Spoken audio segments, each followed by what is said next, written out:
Oh no, everybody! What's up? What's up, my little meme gangs? Don't wobble, you little weebles, because it's time for your boy Punko. And we're gonna do some super fun stuff.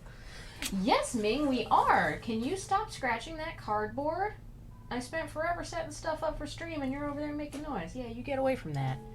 Oh, yeah. Yeah. I was like, I'm going to work on some cosplay tonight. And then I was like, no, I'm going to do cosplay and translate Dante's Inferno. I got my 3 favorite things in the world. I got meme gang, I got cosplay, and I got Dante's Inferno. Dost thou knowest why thou art in hell? Thou art a bitch. Yeah, pretty much. Dude, guys, we joke, but I super love Dante's Inferno. It's one of those things for me, like, I've read it so many times, and it's one of those things where, like, you're tired and you want to go to sleep, and you're like, I can't, like, go to sleep right at this moment. I'm just gonna read something that I've read a million times before that I have on my shelf, and, like, after about 2 pages, I'll be okay to go to sleep. That's Dante's Inferno for me, basically. Ugh, my wrist is killing me. Oh, yes. Before I start, so my editor, like, totally freaked me out today. He wrote me an email. Like, I woke up and I was like, oh, man, I was up so late working last night. And he wrote me an email. He was like, dude, like, what's up with the Toyetica Volume 2 trade paperback? I just found out it's due this week. You know, like, I don't want to freak you out. I know you got problems with your carpal tunnel, but, like, where do we stand on that? I don't expect you to have it done right now because, you know, it's such short notice, but, you know, let me know. And I was like, oh, my God. Oh my god! Did I, like, forget to do something for it? Do I, like, suddenly owe, like, 20 pages or something? Like, I thought we were just, you know, we just combine issues, you know, 5 through 8. That's what it is. It's a collection of former issues. Oh my god, why is he asking me, like, where I'm at on it? Oh my god, do I owe, like, a million things? And I wrote him back, like, dude! Well, I thought you had the pages! That's the whole point! It's just a collection of former stuff! And he's like, oh, I just meant that I don't seem to have a back cover. And I was like, oh my god, seriously? Don't do that to me, man. Yeah, I'll get you a back cover. I'll get you a back cover in 10 minutes. Don't worry about it. But crying out loud. Alright, so let me turn on. He was, like, freaking me out today. I was like, holy crap, dude, you almost gave me a heart attack. So, I'm going to be working on some little items that I've been detailing with my wood burning tool. It's interesting we're going to be talking about Dante's Inferno because I have sort of a semi-related costume that I'm working on right now. I'm just putting kind of the finishing touches on an extra piece I wanted to do. That's for this Saturday. And I know you think it's my centaur, but it actually isn't. Because I scheduled like a sort of semi-private shoot for that later. That's going to be closer, so it's easier to transport. Point is, I have a costume coming up this weekend that y'all haven't seen yet. Although it does involve that chest piece. I am reusing the chest piece from the centaur for this one. But there's other stuff too, so it's cool. Not cool, dude! Yeah, so you don't know yet. The world has been deleted! So have you been in the inbox lately? And I'm like, oh my god! Yeah, exactly. Like, I'm always go to the first thing is like, so, and I was like, ah! No, the world is ending. Alright, so without any further delay, and with much Nutella.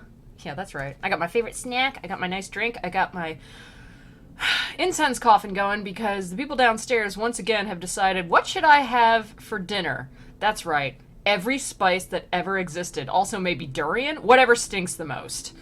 And so, I don't know if they've set fire to a dumpster down there. I don't know. Like, every other day, they're like, what should I have for dinner? A reasonable meal? Or should I boil fish heads for 6 hours? Like, I don't know what they're doing down there. But it doesn't smell appetizing. Anyways, to each his own. Maybe it just tastes delicious. Maybe it just smells weird and tastes delicious. Who knows? So, today... Dude, if it was Indian food, I would know. Alright? Because I actually like Indian food. This just smells like some sort of hellish mishmash of everything nobody wants to eat. I don't know. So, stop knocking on that cat. Get. You know, I can't just do my thing. Come on, guys. Now I want to do what I want to do, okay? So, I have, my cosplay here. My burner's heating up. I'm just going to be, like, slowly detailing all these little things and cutting out some other things while we talk. I have the... There we go. I have all the cantos open over here. So, okay, so my birthday feast.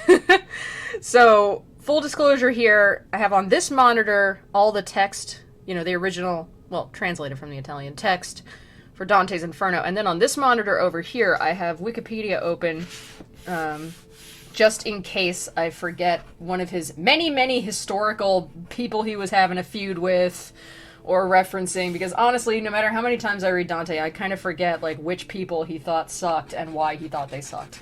I'm not going to go into all the different themes and interpretations and all the, like, long, long political history behind every single thing that he talks about. It does get kind of complicated. I'm just going to give you the Punko translation of Dante's Inferno, and if the history comes up, then I can reference that. I do enjoy those careful little things. I'm going to do some careful little things here. I think you will like my costume when it's done. Alright, so let's get down. I've got some spooky music in the back. Can you hear me over the spooky music? Is it good? Can we start the Inferno? Now, this is called the Divine Comedy, because back in the day, a story where not everybody died was called a comedy. It wasn't so much it wasn't like so much funny as it was kind of like, huh. You know, like, a comedy was something of a head scratcher. But, you know, if some people lived at the end, it was a comedy. Hilarious, I know. A polka dot glove because of Gimme Plinko. I don't have a polka dot glove. So, we'll just jump right into it. Now, Dante, of course, was a poet. Now, here's the thing with Dante's Inferno.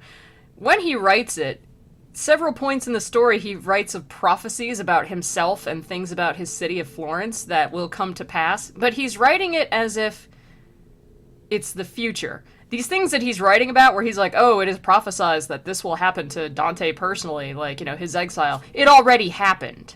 So he's basically like, this story is supposed to take place in his past, like, you know, by like a couple of years. And so when people are talking about like, oh, this prophecy and blah, blah, blah, it already happened. So, all right, so these are divided into cantos. So, Canto 1, and I'll just go, you know, stanza by stanza, and every, you know, couple of lines I'll give you a breakdown of exactly what that means. And, you know, if I insult your intelligence by translating something that you're like, duh, I already know what that means, don't hate on me. Some people find this difficult, some find it really easy to read, you know? And, I just want to make it accessible and stupid funny to everybody, because I find it stupid funny. Yeah, that too, Caddis. We're getting to that. Midway upon the journey of our life, I found myself within a forest dark, for the straightforward pathway had been lost. I'm already tripping over myself because I'm trying to pick up this. So, halfway through his life, at the age of 35, because in the Bible it says, to each it is given 70 years, which is like 70, which some people live longer than 70, so I don't know, they get bonus years. But when he was 35... he found himself at a time in his life, supposedly, where he's in a dark forest at night, and he doesn't know how he got there. He strayed from the straightforward path, supposedly of God. Ah me, how hard a thing it is to say what was this forest savage, rough and stern, which in the very thought renews the fear. He's like, it was so scary, I don't even want to talk about it. What I did to be, you know, what sin I committed to get into this forest, not important, glossing over. He never mentions what he did to get into this metaphorical forest of sin, but now he's lost in it, and it's so scary, he doesn't even want to tell you about it. So bitter is it, death is little more, but of the good to treat, which there I found, speak will I of the other things that I saw there. I cannot well repeat how there I entered, so full was I of slumber at the moment, in which I had abandoned the true way. He's like, I wasn't really, like, thinking clearly when I walked in, so I don't even know how I got in this forest. It's basically like a literary device where he's like, yeah, like, all of a sudden, you know, one day I was just walking along and I found myself in this weird wood. Isn't it creepy? You know, it's a metaphorical wood about, like, straying from the true path of God, and for some reason I was there. What did I do to deserve it? Not important. Not talking about that. It involves buckets. Yeah, he didn't ask for directions. It involves buckets and buckets of blood. Oh, Gonzo, you and your buckets of blood. You goof.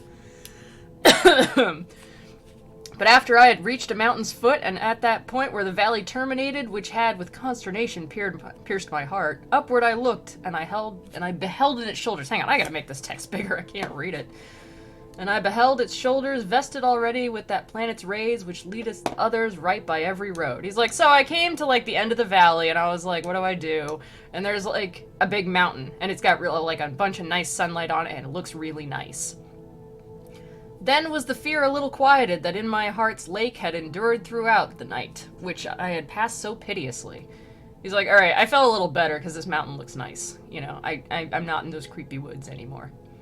And even as he who with distressful breath forth issued from the sea upon the shore turns to the water perilous and gazes, so did my soul that still was fleeing onward turn back itself to re-behold the past which never yet a living person left. He's like, so even though I was like really relieved that I got out of the woods, I couldn't help but turn around and look at him again. Just like, you know, when you're drowning and you get up on the shore and you're like, and the first thing you do is turn around and look at the sea. Anyways, I totally got out of this forest, which I want to stress, nobody else had ever done before, apparently. I'm the best at everything. After my weary body I had rested, the way resumed I on the desert slope, so that the firm foot was ever the lower. He's like, alright, so there was a desert between me and this big, wonderful mountain, and it was, like, super hard to climb. There's, like, a lot of sand and stuff, you know, but I rested up, and I was like, I'm gonna go climb that frickin' mountain. I could go home, but, like, why would I do that? I'm so vested in this metaphor. And lo, almost where the ascent began, a panther, light and swift exceedingly, which with a spotted skin was covered over. He's like, okay, so right at the bottom of the mountain that I wanted to climb, there was a leopard. It was a spotted panther, aka a leopard. Ask not what sins committed have I, ask what sins these total jerks did totes deserving their suffering for picking on me, but I'm not bitter. He really is. He is Gary Stu. He's like, what did I do to deserve this? It's not important. That would make me flawed. The point is I was in a terrible, sinful, scary wood, and I got out of it alive, even though nobody else did. Like, you know. And then there was my reward, a great big wonderful mountain. Rock Candy Mountain. But I wanted to climb this mountain, but there was like so a leopard.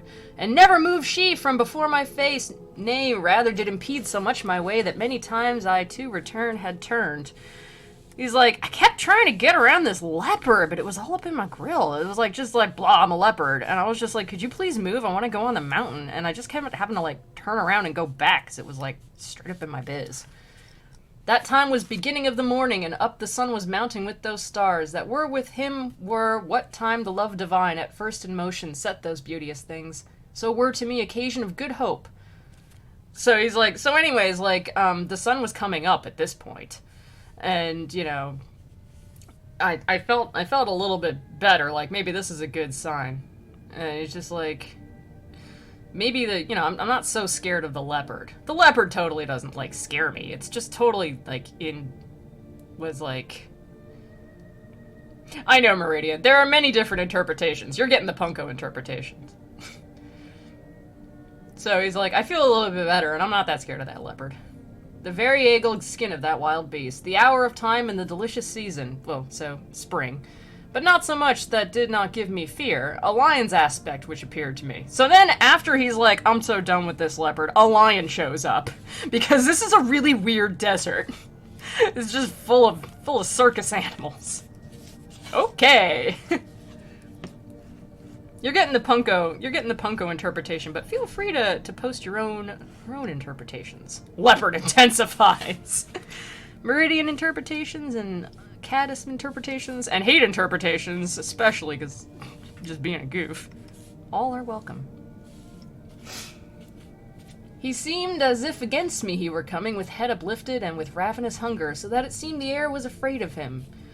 And a she-wolf that with all hungering seemed to be laden in her meagerness, and many folk has cause to live forlorn. He's like, so the lion looked like it was going to eat me, and then a wolf showed up too, and it also wanted to eat me. She brought upon me so much heaviness with the affright that from her aspect came that I the hope relinquished of the height.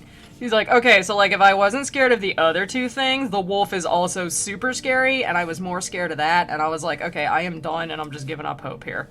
I would be more scared of the lion, personally, than a wolf. Wolves aren't known for really attacking humans, but no. It's metaphorical. Gosh, dang it, cat, get out of my face, gosh. Yeah, there's like 3 animals who are all getting up in his grill in this desert, between a forest and a mountain. And as he who willingly acquires, and the time comes that causes him to lose, who weeps in all his thoughts, and is despondent, even such made me that beast without in peace, which coming on against me by degrees, thrust me back hither where the sun is silent. He's like, alright, I felt like I was like totally giving up, and I'm like totally losing hope, and while they were like backing up, like they were backing me up, I was kind of like going into the shadows, like, alright, trying to get away from these awful animals. You're an awful animal, Ming. Stop running around. Sheesh. Hey, TB Marlowe, what's up? We're doing a reading of Dante's Inferno, translated for Twitch by me, an unreliable narrator, while I do a little cosplay work. How could this happen to me? Anyways. So he's in the shadows like, oh man, I'm about to get busted by all these animals. While I was rushing downward to the lowland, before mine eyes did one present himself, who seemed from long continued silence hoarse. He's like, well, I was like, booking it back towards the valley. Hang on, I'm gonna go yell at my cat. Stop that! I'm trying to talk. Yeah, stop. Boy. It's that time of the night where they want to tear ass around the house, and they're like, are you trying to stream? It's time to party! So he was like, oh my god, I'm just going back to the valley. I'm not even gonna climb the mountain, okay? You win, wolf and lion and leopard. I get it, nature hates me. And then he beheld somebody walking towards him who looked like he was having trouble talking because he hadn't talked in a while. He was like really hoarse in the throat. When I beheld him in the desert vast, have pity unto me, unto him I cried.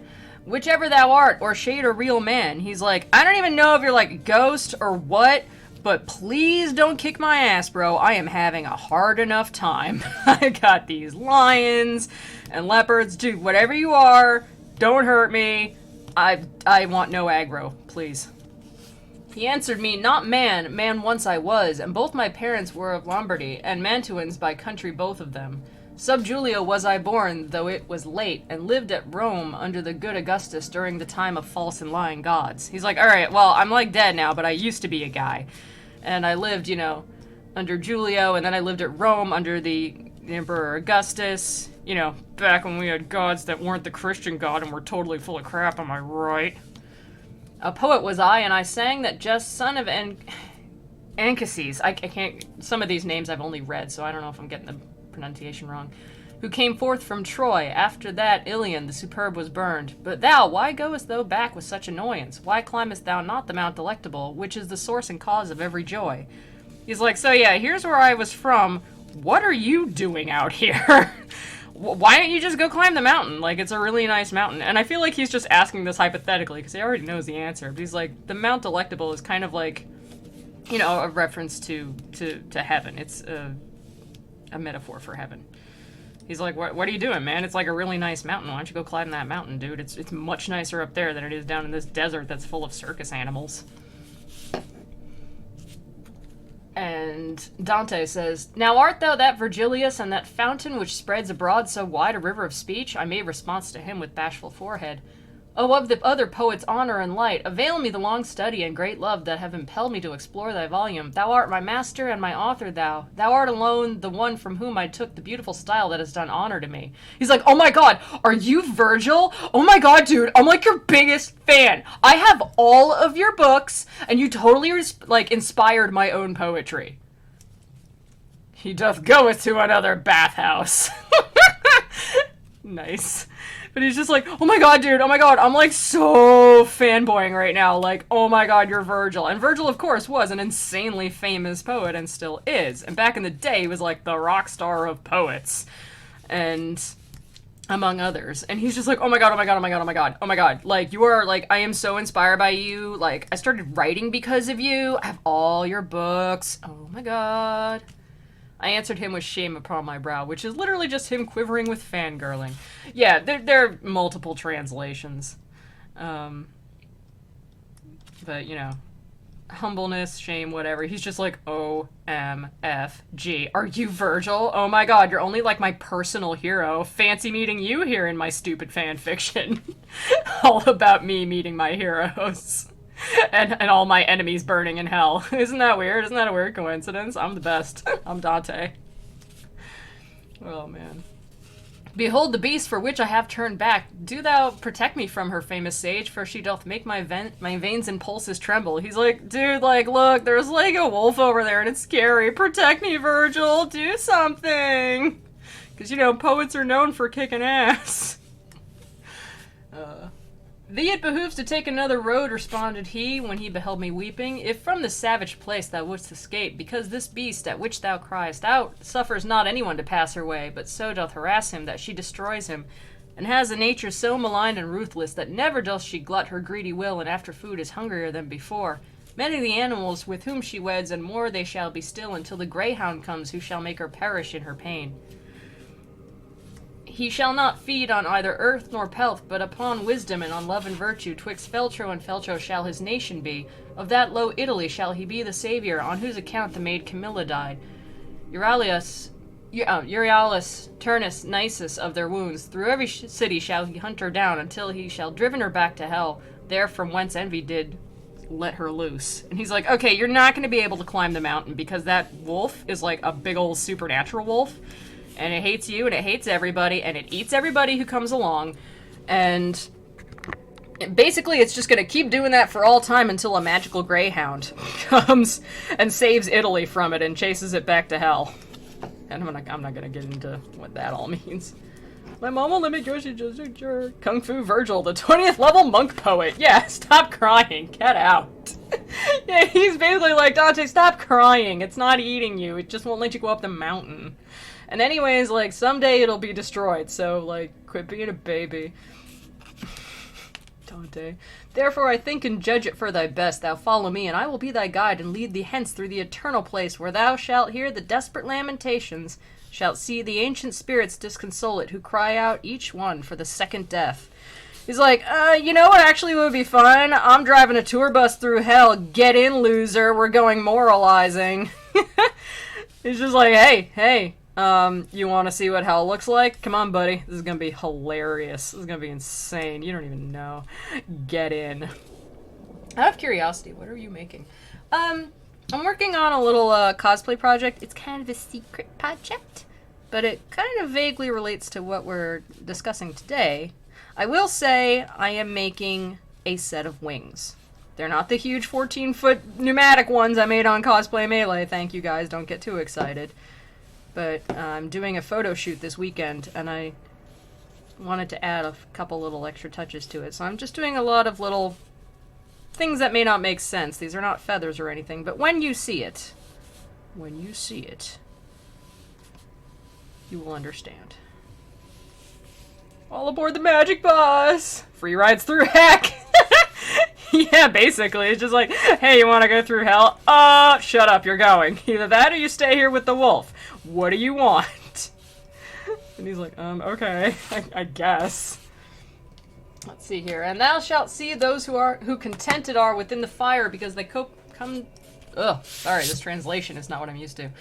Because they hope to come whenever it may be to the blessed people, to whom then if thou wishest to ascend, a soul shall be for that than I more worthy. With her at my departure I will leave thee, because that emperor who reigns above, in that I was rebellious to his law, wills that through me none come into his city. He's like, anyway, through hell you're gonna see some people who are like, I don't even care that I'm on fire, because maybe someday I'll be like forgiven in the last judgment. I don't know.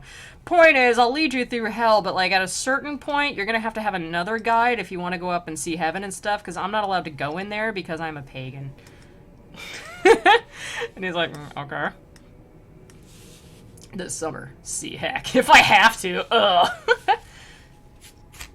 I'm sorry, I gotta keep scrolling down. I got this open here. Governs everywhere, and there he reigns. There is his city and his lofty throne. Oh, happy he whom thereto he elects. He's basically talking about God. He's like, man, God is really great, and he will not let me see his fabulous, wonderful party city up in heaven, and I hate that. One thing about Dante is he always kind of talks in circles when it comes to naming Jesus, or God, or Mary, or anybody. Like, he doesn't say the name heaven anywhere while he's in hell, and, like, he refers to Christ as a mighty one. He kind of, like, dances around actually naming them. It's very strange. I'm sure he had his reasons for that.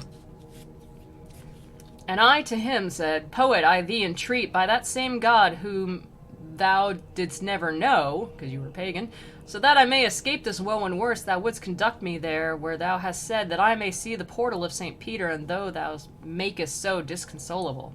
Then he moved on, and I behind him followed. He's like, yeah, I guess I'll go to hell, maybe I'll learn something, and then, like, I won't, go to hell, like, for reals when I actually die.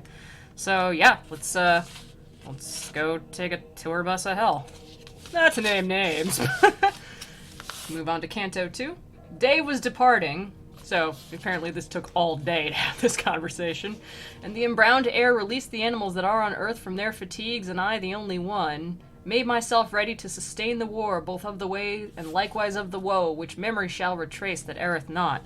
He's like, so it was like getting kind of late in the day, the time when most people go to sleep, but I was still awake. And I was kind of steeling myself, like, man, this is going to be kind of a tough journey because we got to go to hell, and also I have to see a lot of suffering people, and I don't know if I'm in a good place to see that, but I got to do it. Virgil told me to do it, and I'm like, oh my god, such a big fan! And not sure how to get home from here if I don't take a ride from him. You know, it's like when somebody asks, you know, you're like, man, I really need a ride home. My car is kind of busted. And your friend's like, yeah, okay, but first I got to stop off at this party that, like, I'm going to. And you're like, I don't know any of those people. Oh, crap, this is going to take all night. I just want to go home. But for some reason, you don't have money for an Uber. Or you do, but the Uber only drives through hell. It's the ham cam. Hey, Nightcore. Virgil looks so done. I didn't believe your wonky story about the city and the god sky, and I'm kind of regretting it. Can you get me in the back door? I totes deserve it. Hold me in your strong arms, Virgil. Yeah, basically. This is like ridiculous, like, bromance with Virgil. No, Virgil doesn't even ask. He's not like... He's not like, could you put in a good word if you get up there? He's just like, I know I don't get to go up there, because apparently came before the time when God, you know, even made Christ known, so I couldn't have believed in Christ. And it was, you know, impossible, so apparently I have to suffer for that, which seems super unfair, but whatever, at least I'm not an unbaptized baby.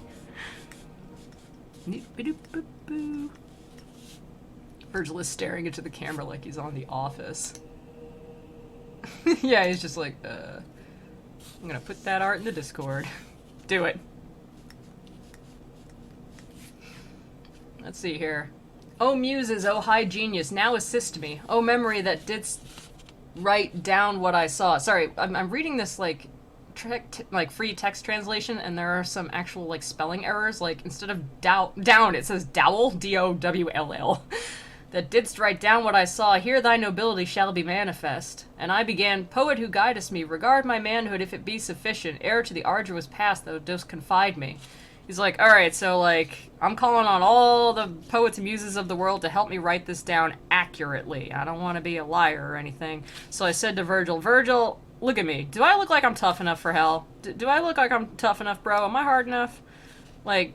Is this good? Is this cool? Should I wear this hat? Like, do I look tough enough? I'm not... I haven't been there, dude, so I don't know. Do you think I'm tough enough? Because, like, you have been there, so you would know. I have to keep scrolling down. Thou sayest that of Silvius the parent, while yet corruptible unto the world immortal went, and was there bodily. But if the adversary of all evil was courteous, thinking of the high effect that would issue from him, and who, and what... To men of intellect unmeet it seems not, for he was of great Rome, and of her empire in the imperial heaven as father chosen. The which and what, wishing to speak the truth, were established as the holy place, wherein sits the successor of the greatest Peter. Upon this journey whence thou gavest him vaunt things he did here, which the occasion were both his victory and the papal mantle. Thither went afterwards the chosen vessel, to bring back comfort thence unto that faith, which of salvation's way is the beginning. But I, why thither come, or who concedes it? I not Aeneas am, I am not Paul, nor I, nor others think me worthy of it. Therefore, if I resign myself to come, I fear the coming may be ill-advised. Thou art wise and knows better than I speak. He's like, bro, a lot of way better people have made this trip, and they were, like, way more honorable than me, and I'm, like, being super humble right now. Like, I'm so humble. I'm the humblest. And, you know, I'm naming all these people who are, like, super religious. To you from across time and space. I am literally in the future. Aw, thanks for the follow, TB Marlowe. Thank you very much. We appreciate the bits. And he's like, I don't even know if I'm worthy to go on this trip. Like, is this a good idea that I go with you? Because, like, look at me, dude. I'm not that great. I've done some stuff. We're not going to say what stuff. Not important. But I've done some stuff. So, you know. Every day I'm humbling. I don't know who unmodded, but thanks. I knew someone was gonna say that, Gonzo. Just as like whenever I show that deer head mold, that silicone mold, everybody giggles. As sure as that, I knew somebody would say it. And as he is who unwills what he willed, and by new thoughts doth his intention change, so that from his design he quite withdraws, such I became upon that dark hillside, because in thinking I consumed the emprise, which was so very prompt in the beginning. He's like, okay, at first I thought this was a really good idea. Don't ask me why. I just did. But, like, it's one of those things where the more you think about it, the more you're like, this may not be a great idea, you know? You know, it's like, yeah, it's a great idea to buy a used Crown Vic. It's just like I'm like an undercover police officer, but the more I think about it, how many miles is on that thing? Is it, like, does it have a really good safety rating? Yeah, it's cheap, but I don't know. It's just like, the more I think about it, the more I think this might be a super bad idea. Like, what are your thoughts? Because, like, if I stand here and think about it, I'm going to talk myself out of it. And Virgil says, If I have well thy language understood, replied that shade of the magnanimous, thy soul attainted is with cowardice, which many times a man encumbers so, and turns him back from honored enterprise, as false sight doth a beast when he is shy. So basically he's like, what are you, chicken, bro? Like, what are you, chicken? I regret everything. He's like, don't be chicken, okay? Like, cause I don't hang with chickens. That thou mayest free thee from this apprehension, I'll tell thee why I came and what I heard at the first moment when I grieved for thee. He's like, look, there's a reason I came to help you, and it's not because you're my favorite friend ever, although you seem to think so. Among those was I who are in suspense. He's like, I was in Limbo, you know, where I hang, because I'm a pagan, but a nice guy, and a fair saintly lady called to me in such wise, I besought her to command me. Her eyes were shining brighter than the star, and she began to say, gentle and low, with voice angelical, in her own language, O spirit courteous of Mantua, of whom the fame still in the world endures and shall endure, long-lasting as the world, a friend of mine and not the friend of fortune, upon the desert slope is so impeded upon his way that he has turned through terror, and may, I fear, already be so lost that I too late have risen to his succour. From that which I have heard of him in heaven, bestir thee now, and with thy speech ornate, and with what needful is for his release, assist him so that I may be consoled. Beatrice am I, who do bid thee go. I came from there, and where I would fain return, love moved me, which compelled me to speak. When I shall be in presence of my Lord, full often will I praise thee unto him. So he's like, okay, so I was just hanging out in Limbo, and this, like, super angelic lady came from heaven, and she was super pretty, and, like, really, really virtuous, and she had, like, really, really pretty eyes, and really nice voice and everything, and she was like, yo, you're that famous poet, right? Like, everybody knows you. Everybody's gonna know you forever. I need a favor from you. Can you go down to Earth or wherever Dante is and help him? Because I found out that, like, my friend Dante is in a lot of trouble, and I love him, like, so much, and I really, really want him to be helped and everything, because he's having a lot of bad luck right now. Could you please go and help him? And if you do, I swear I will give you mad props next time I'm talking to God. I'll be like, that guy? You know that guy? That guy, Virgil. He's really cool. Now, here's the thing about... Yeah, and she says, by the way, my name is Beatrice. Here's the thing about Beatrice. Beatrice was a person that Dante knew. She was a woman that he first met when he was 9 years old and she was 9 years old at a May Day party. And he was, like, super, like, hung up on her from the moment he first saw her. She just showed up in a red dress, and she's like, oh my god, she's, like, so pure and wonderful, just like an angel. And he didn't see her again for, like, 9 years, even though he was obsessed with this girl he saw once. And he saw her again 9 years later. And he was like, oh my god, Beatrice! Oh my god, Beatrice! Dude was obsessed with Beatrice. And here's the funny thing, Beatrice, like, in all probability, did not know this guy existed. Like, not even close. He's like, my lord, sniff your hair, wearing a fedora and, like, hanging around her locker and never speaking to her once. He wrote tons of poems about her, but then admitted that he also wrote poems about other women just to kind of, like, throw her off the scent so she wouldn't know that, like, a lot of his poems were about her. She probably never even knew who he was.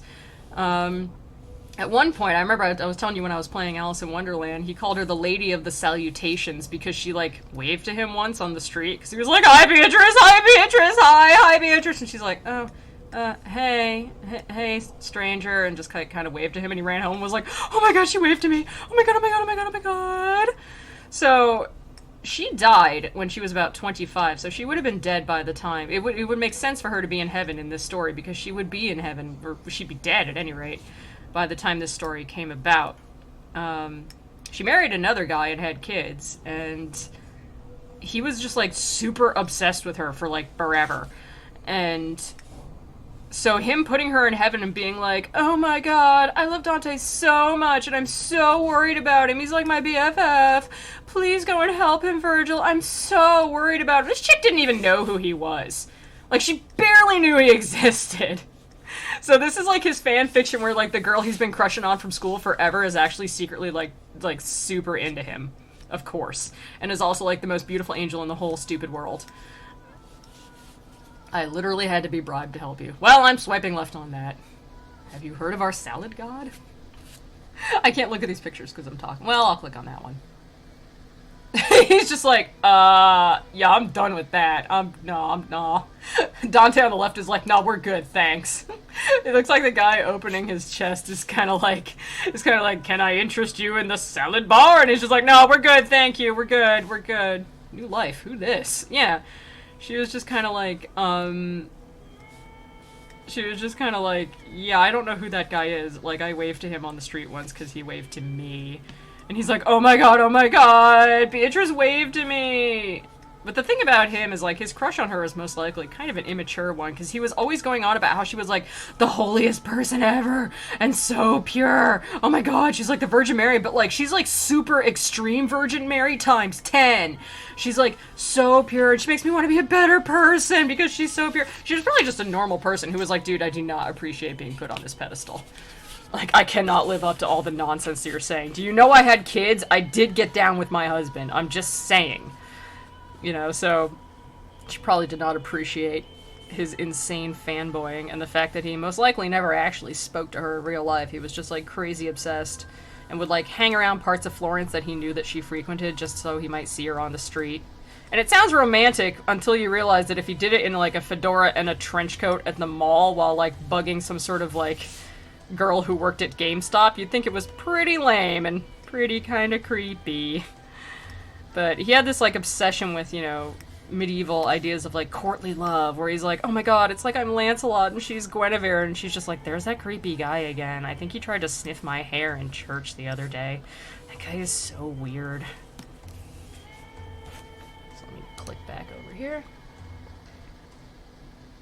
So, and I will praise you to him. The very limits of blessedness! Yeah, exactly. It was the first time that any words of her have reached my ears. Like, the first time she was like, where he was like, hi, Beatrice! And she was just like, oh, hey. And that's, like, the first words he ever heard her say in, like, the, 18 years he was obsessed with her. And then he was like, oh my god, I gotta go home and sit on my bed and then fall asleep and have a dream about her. And, like, yeah, Caddis, he was, like, kind of a creep. And this is his stupid story about how she, like, secretly is, like, totally, like, friends with him and loves him and is so concerned and watching over him from heaven and everything. You know, because she cared so much about this creepo that she didn't know. Kind of glad that he, got married later on, but damn.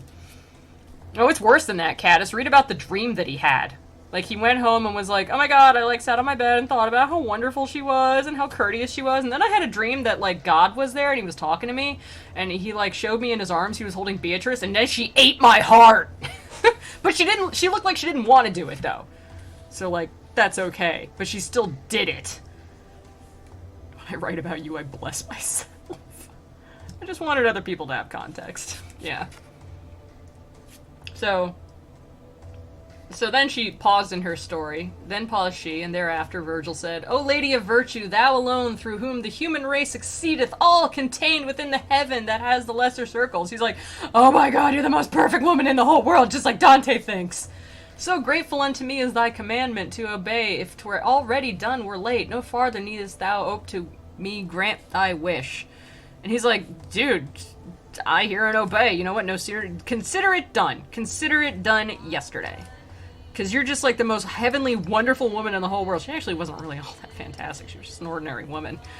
You're just so fantastic, Beatrice. Like, you're just so incredibly virtuous and, like, super perfect and wonderful. Oh my god. You're, like a super angel. My waifu. Dante's waifu. If he could have owned a wall scroll of Beatrice, you know he would have. Or like a body pillow of her, a virtuous body pillow. It's got like a picture of Beatrice on one side and Jesus on the other. Hada's on point with the song riffs tonight. Hada's killing it. We're all killing it. Hang on. I have a cut on my mouth. It's bugging me. Ouch. Anyways.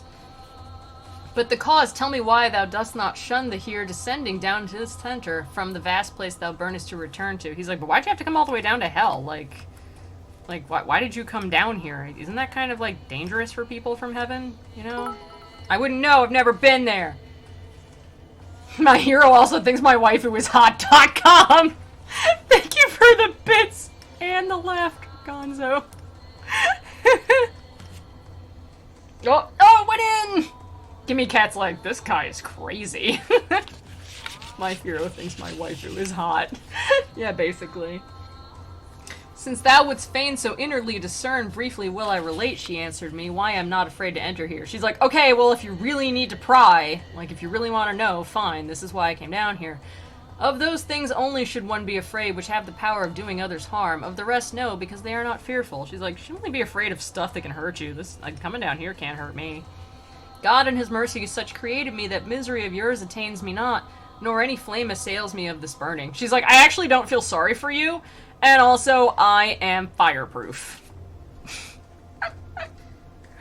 Gentle lady is in heaven, gentle lady being Mary, of course, who grieves at this impediment to which I send thee, so that stern judgment there above is broken. In her entreaty she besought Lucia, and said, thy faithful one now stands in need of thee, and unto thee I recommend him. So basically it's like, the Virgin Mary saw that Dante was in trouble, so she went and got Saint Lucia, and was like, yo, go find that Beatrice chick that he's, like, super obsessed with. I think they're, like, best friends, or they dated or something. Just go find her, you know, whatever. Lucia, a foe of all that cruel is, hastened away and came unto the place where I was sitting with the ancient Rachel. Rachel, of course, is a heroine from the Bible, and so Beatrice is like, yeah, I was just chilling with all the heroines from the Bible because I'm, like, super pious, like Dante says. And St. Lucia was like, yo, guys, what are you doing? You just playing some canasta? Did you hear what was going down on Earth? Did you hear? It's like that Norman Rockwell gossip painting. Even the art shows him as a creepo. He is a creepo! Look at him, and he's like, nah. Like, he's such a creepo. The thing is, it's not like he was an older man creeping out a younger woman. He was actually, I think, a few months younger than Beatrice. They were around the same age. He was just awkward as hell. Just so ox. Beatrice, said she, Lucia, the true praise of God. Why succourest thou not him who loved thee so? For thee he issued from the vulgar herd. Dost thou not hear the pity of his plaint? Dost thou not see the death that combats him beside that flood where ocean has no vaunt? She's like, Beatrice, why aren't you feeling sorry for that guy who totally has a crush on you and, like, totally, you know, stayed true from a life of sin and everything just for you, you know, and everything? Like, you should probably feel sorry for him. He's in the desert right now. You know, it's kind of like Dante being like, Beatrice, why didn't you like me in real life? I never talked to you once. I'm a total creep. Twitch is on PlayStation 4. Hey, Pebs. We're doing a plain text I'm translating Dante's Inferno on the fly for you and explaining why Dante is a hilarious creepo and his whole story is a dumb fan fiction. Never were persons in the world so swift to work their weal and to escape their woe as I, after such words as these were uttered, came hither downward from my blessed seat, confiding in thy dignified discourse, which honors thee and those who've listened to it. She's like, anyways, I beat feet all the way down to hell to come and find you, Virgil, to go take care of this. And by the way, you're a really great poet. Dante said so. Give that smelly incel a chance. He's a nice guy, honest. Yeah, it's really hard. It's really easy to say that the girl you had a creepy obsession with is, like, always secretly liked you, even though you never spoke to her, when she's dead. It's like, you can't prove she didn't secretly have a crush on me. We were meant to be. Even, like, in that Story Caddis poster where he was like, oh my god, she said, like, she gave me a half-hearted, hey, how's it going on the street at 9 o'clock in the morning! He was obsessed with the number 9, because he met her when she was 9 years old, or he was 9 years old. They were technically both 9 years old.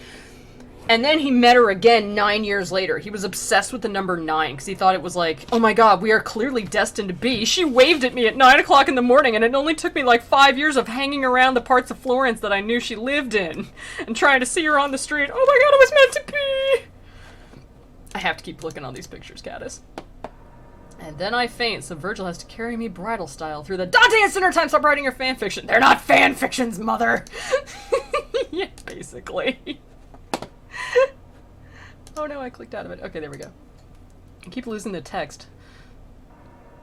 As after thus she had spoken unto me, weeping her shining eyes, she turned away, whereby she made me swifter in my coming, and unto thee I came as she desired. I have delivered thee from that wild beast which barred the beautiful mountain's short ascent. He's like, so anyways, she like started crying because she was so sad for you, Dante, because she definitely loved you in real life and definitely knew who you were and knew your name and said more than 2 freaking words to you in her entire life, you flippin' creep. And anyways, that's why I came out to save your stupid butt. What is it then? Why dost thou delay? I always stumble over the word dust. I don't know why. Why is such baseness bedded in thy heart? Daring and hardihood, why hast thou not? Seeing that 3 such ladies benighted are caring for thee in the court of heaven, and so much good my speech doth promise thee. He's like, so why do you not want to go down and take a tour of hell with me, you ass? Like, 3 different women went out of their way to have a conversation with each other and me to make this happen, so could you just stop being a cowardly little bitch and hurry up? I may be dead, I don't have all day. Even as the flowerets by nocturnal chill bow down and close when the sun whitens them, uplift them all open on their stems, such I became with my exhausted strength, and such good courage to my heart their course, that I began like an intrepid person. O she compassionate who succored me, and courteous thou who that hast obeyed so soon the words of truth which she addressed to thee. Thou hast my heart with desire disposed to the adventure with these words of thine, that to my first intent I have returned. Sorry, I keep stumbling over the words because I'm trying to do this and then squint far away at a monitor. He's like, okay, I feel better now, and I feel more courageous. Also, that Beatrice totally said she liked me, so now, like, I'll totally go to hell with you. Come on, buddy, there's people who pay good money for a tour of hell. Are we going or not? Yeah. He's just like, look, I came all the way up here from Limbo, alright? I was really busy feeling bad that I didn't get a chance to worship Christ because I had no idea who the hell he was when I was alive, and I'm being punished forever for that. Thanks. I don't have all day. Are we going on the tour bus or what? And he's just like, yeah. Oh my god, did you say Beatrice? So like, you know, later on he's like, I'm gonna maybe bump into Beatrice later. And he's like, yeah, you'll meet her. He's like, oh my god. And he's like, yeah, you'll meet her and you'll pretend to sniff her hair from the pew behind her in church and then never talk to her again. Just like in real life, right, Dante? And he's like, no. She's just so good and pure and holy. And he's like, you only saw her twice, you ass. Like, you don't know that. Alright, because I'm so pissed at Dante, I'm going to have some Nutella. Oh. He's such a dork. He's such a dork. It's so fantastic how much of a nerd he is. Dante's such a dork, she said, shoving Nutella and bread in her mouth.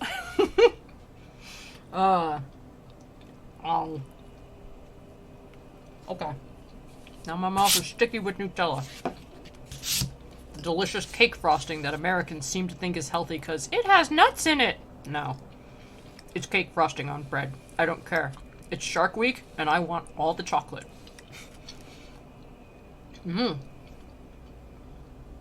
Now go, for one sole will is in us both, thou leader and thou lord and master thou. Thus said I to him, and when he had moved, I entered on the deep and savage way. He's like, okay, like, you're the lord of everything, you're the light of my life, Virgil, lead on. So they went walking through the valley to the entrance of hell, away from the beautiful mountain, where Beatrice couldn't give a crap about Virgil. I'd like to think she's up in heaven, and then the story came out, and she was like, oh my god, even in death, I can't get away from this guy. He's got to write creepy fanfiction about me. Why?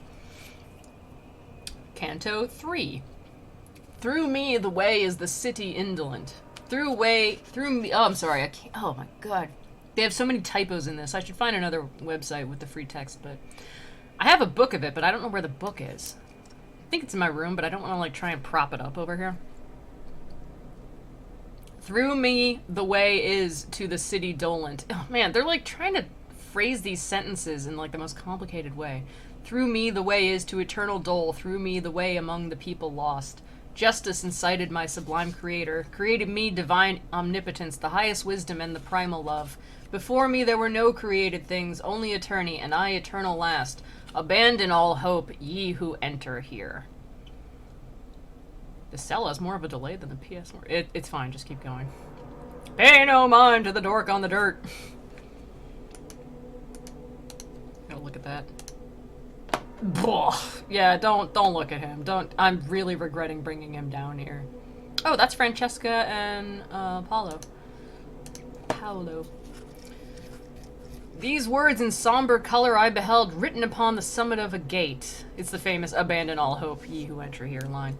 Whence their sense is master hard to me. He's like, so those words all were written above a big scary gate.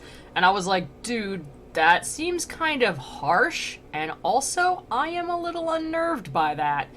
I gotta walk through this gate. Do I have to abandon all hope? Because if I do, I'll just stay out here.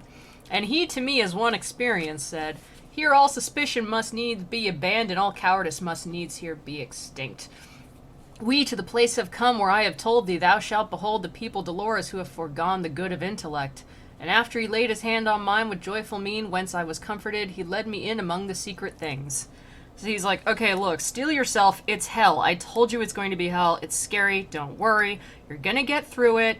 Like, heaven said you could totally come in here and take a tour. Why, I don't know. But it'll be fine. But, like, just be aware. It's hell. It's not going to be pleasant. Here, I'll hold your stupid hand, you big baby Dante. And I'm sure Dante was like, oh my god, oh my god, oh my god. I'm totally holding hands with my rock star mentor. Oh, man. Ugh, did you have to bring him? This was a private party. Good night, Marlo.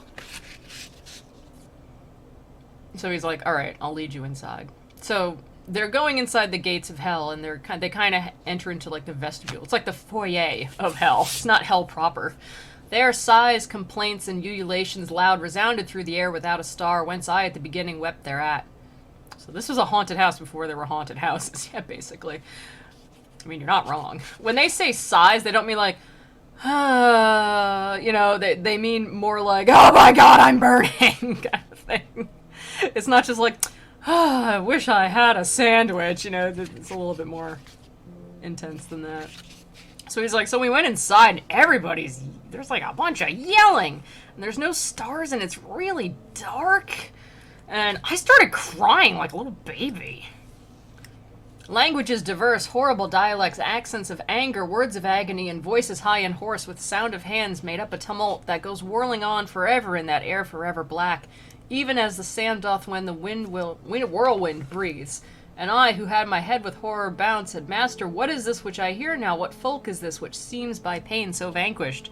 So there's like, everybody's yelling, and it's really dark, and it's just the yelling is everywhere, and I'm like, what's all this yelling? You know, and Virgil's like, did you forget the part where I said we're going to hell? Did you forget that part? Because I just told you that 5 seconds ago.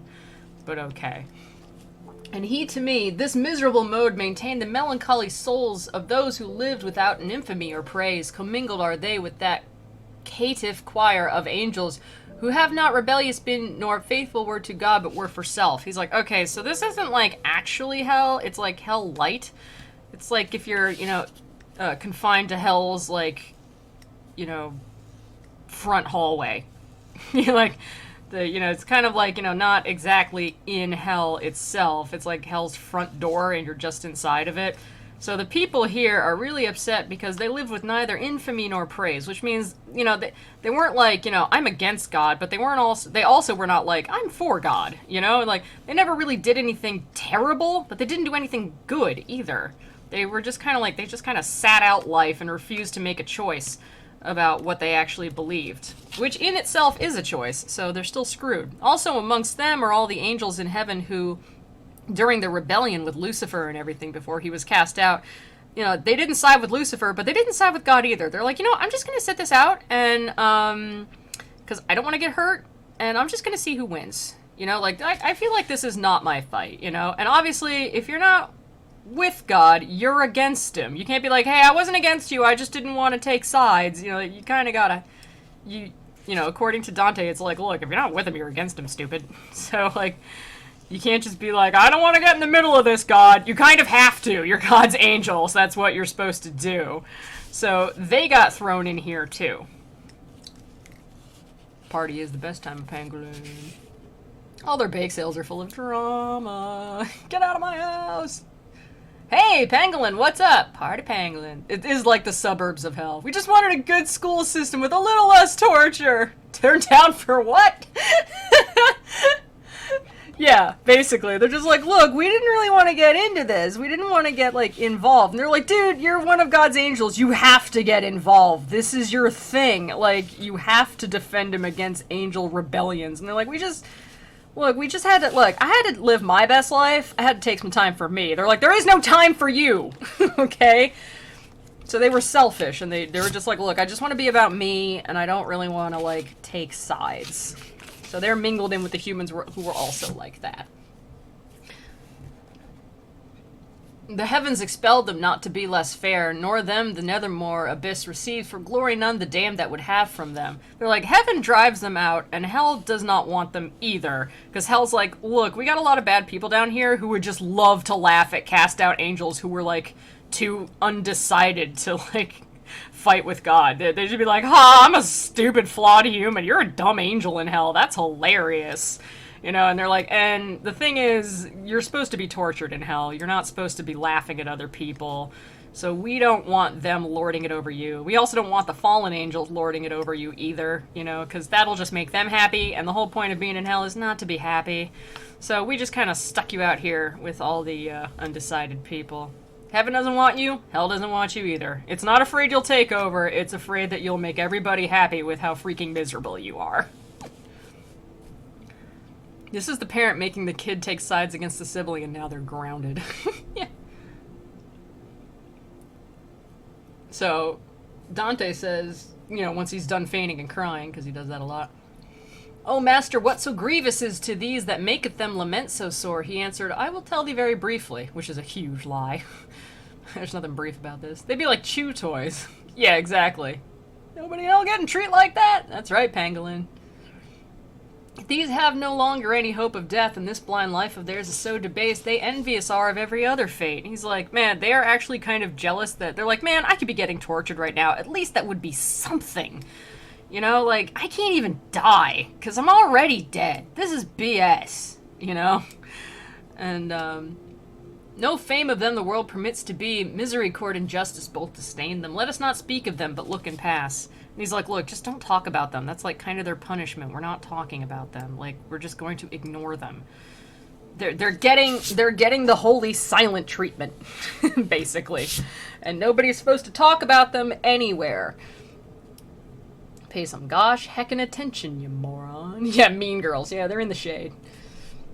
"And I, who looked again, beheld a banner which whirling round ran on so rapidly that of all pause it seemed to me indignant. And after it there came so long a train of people that I never would have believed that ever death so many had undone. When some among them I had recognized, I looked and I beheld the shade of him who made through cowardice the great refusal." So he's like, so I saw like a banner just like flying along, an unmarked banner, and like just this conga line of people running after, who were like forced to run after it. And like just such a long line of people. I was like, I didn't know this many people died. I didn't know this many people existed to die. Holy crap, that's a lot of people. And he's like, and I saw, you know, he's like, this is a lot of people. They're all just being forced to run behind this banner. Which, of course, means, you know, if you don't take sides, you have no banner to follow. You're not following under the banner of God or the banner of Lucifer or the banner of anybody. So you're following a blank banner. You stand for nothing and you fight for nothing. So they're being forced to... like, all of Dante's, you know, punishments, of course, are all very ironic when you think about them. He's like the king of ironic punishments. And, you know, so they're being forced to run behind a banner that stands for nothing. And he says in his story, you know, "I looked and I beheld the shade of him who made through cowardice the great refusal." And I have to look up the name of that guy because I actually don't remember. It's one of the popes.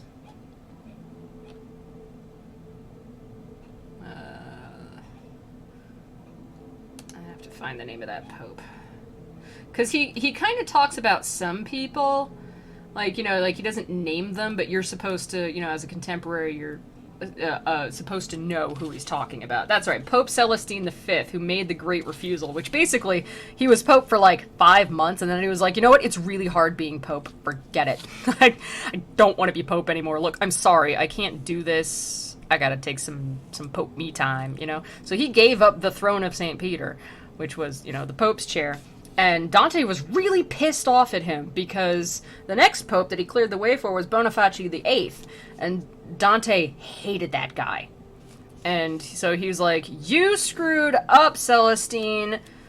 You know, it would be like to somebody who hates Donald Trump if, like, Obama was like, you know what, it would be like if Donald Trump was, like, his vice president, and Obama was like, you know what, I just don't want to be president anymore. I can't take it. It's really hard, so I'm quitting, and Trump's going to be your new president. Okay, like, sorry. Like, everybody would blame him, like, dude, why couldn't you just stay in office, you know, and suck it up and do your job? And he's like, no, I just didn't want to. It was really hard. You know, I didn't want to stand for that. So it would be like that kind of thing if you were proposed to, like, not like Donald Trump and wish Obama would not have let him into office. No matter if you thought that Obama was a good or a bad president, if you hated Trump more, you'd be really pissed at him for giving up the presidency and just being like, look, just let this other guy do it. It's fine. That's the best modern analogy I can come up with off the fly. But that guy was like 84, and the next guy would have been elected anyway. I know, but the thing is, Dante's a jerk. All of Dante's hell, like all of his enemies, like, go to hell, and like he doesn't really give good reasons for some of them, and like he just puts people down here because he's mad at them, basically. You know, this is all about this is his fan fiction. Hey, this is his personal revenge. He's who the book I told you is about. Oh, Sue, I saw that. I downloaded the link, so I'm like, dude, I gotta get that book, Hate. I gotta get that book. Oh, I am working on a cosplay for this weekend, Pebs. It is a surprise cosplay. But it almost sort of relates to what we're talking about here, so these are little secret bits that you will see.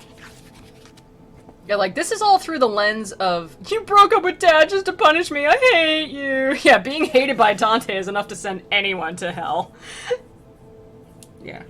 They are part of wings, but not feathers. Okay. Yeah. When Dante's through with you, he's really through. He doesn't just write a breakup song. He writes a breakup song about how you're burning in hell right now. Even if technically some of the people he hates aren't dead yet. Somehow they're still in, like, the lowest part of hell, you know, in spirit. That book is super dry, like Sahara dry. Here's the thing, Hate. I love books like that. Joke's on you, I love to get owned. Hang on, eating more Nutella. Oh. So he saw the Pope he didn't like. Of course. When Dante stops and beholds some sinners, it's usually your cue to know that he's about to behold people he really doesn't like. But they're dead to him! Yeah, they're dead to him! When people are dead to Dante, they might as well be dead to the world. Forthwith I comprehended and was certain that this was the sect of the caitiff wretches hateful to God and to his enemies. He's like, oh, so these are all the holy people who were, like, really pissed off. Like, they super pissed off God. These miscreants, oh, and also he was, you know, this Pope he hated was mixed in with those angels who didn't follow God but didn't follow Lucifer and got stuck down here. These miscreants who were never alive were naked and were stung exceedingly by gadflies and by hornets that were there. Aww. Dante tears. Thank you, Gonzo. I knew those guys were jerks, I told you. Thank you very much for the Dante bits. There it goes. Let's see if it comes in. Hang on. Oh, I missed it. Oh, shoot. I'm watching the playback over here, so yes, of course I missed it. I'm an idiot. Yeah. There goes my stupid hand. So, basically, all these people are running behind a blank banner, and they're super unhappy, and they're being stung by gadflies and hornets. They're being forced to run behind a banner for something, whereas they always sat on the sidelines in real life, so it's super ironic. These did their faces irrigate with blood, which by their tears commingled at their feet by the disgusting worms was gathered up. So they're like being stung so much that they're bleeding, and they're crying at the same time, and it all kind of mixed together and runs down, and a bunch of worms at their feet are eating it up. Because they're so bad people. And when to gazing farther I betook me, people I saw on a great river's bank. Whence I said, Master, now vouchsafe to me that I may know who these are, and what law makes them appear so ready to pass over as I discern athwart the dusky light. He's like, hey, I see, like, really far away over on the bank of a river a bunch of people, and they look like they actually kind of want to go where they're going. What are they doing? Like, who are those people? And he to me, these things shall all be known to thee as soon as our footsteps stay upon the dismal shore of Acheron. Then with my mine eyes ashamed and downward cast, fearing my words might irksome be to him, from speech I refrained till we reached the river. So he's like, could you just shut up and we'll be there in like a second, okay? Like, I don't need to tell you everything. Can you wait until we get there? And then I will tell you who those people are. You're like a little kid, like, what's that? What's that? What's that over there 200 yards where we're walking anyways? So Dante's like, oh, crap, I pissed him off. All right, I'll shut up. I'll shut up. And so they walked over to the river of Acheron. He's just like, shut up, dude. Jesus. Even in your fan fiction about how much I like you, I am still pissed off at you. Shut up and watch the movie. This is a guided tour. Wait until we get to the... Yeah, hold all questions to the end. It's like watching a movie with my mom. Who's that guy? What are they gonna do? Just shut up and watch. And lo, towards us coming in a boat, an old man hoary with the hair of eld, crying, woe unto you, ye souls depraved, hope nevermore to look upon the heavens. I come to thee to lead you to the other shore, to the eternal shades and heat and frost. So a big hairy guy in a boat was like, you guys are so screwed and you are never getting out of here. Get on my boat. We're going to hell. What's gonna happen? Mom, just wait 5 minutes and you'll know. Yeah, it's kind of like Dante's like, what's that, Virgil? What's that? And he's like, shut up until we get there. Sorry, I'm taking a break from my cosplay stuff just for a minute so I can eat my bread. So they're like, all right, you idiots, get on the boat. Dog was wiggling. Oh no, Caddis, you put your cat in limbo. And so the boatman said to Dante and Virgil, and thou that yonder standest, living soul, withdraw thee from these people who are dead. But when he saw that I did not withdraw, he said, by other ways, by other ports, thou to the shore shalt come, not here for passage, a lighter vessel needs must carry thee. He's like, you can't get on my boat, you're dead, this is for dead people, go away. And when Dante didn't move, he's like, look, you're gonna have to find a different boat, okay? A different boat. This is my boat, this is for dead people, this is the dead people cruise. Go get another boat. Yeah, what did the cat do? Probably pissed off Dante. Hello, the cat. You're too fat to go on my boat. Yeah, get a lighter vessel. Well, he means like, you know, he's like a darker... Like, you know, it either means that, like, you know, light as in light and dark, or he means, like, literally, you're too heavy to ride on my boat because you still have your stupid mortal body. You know? Like, these are just shades. You too fat to go on my boat. I like that idea, though. It's kind of funny. It's like, you're too fat for my boat. Lose that body.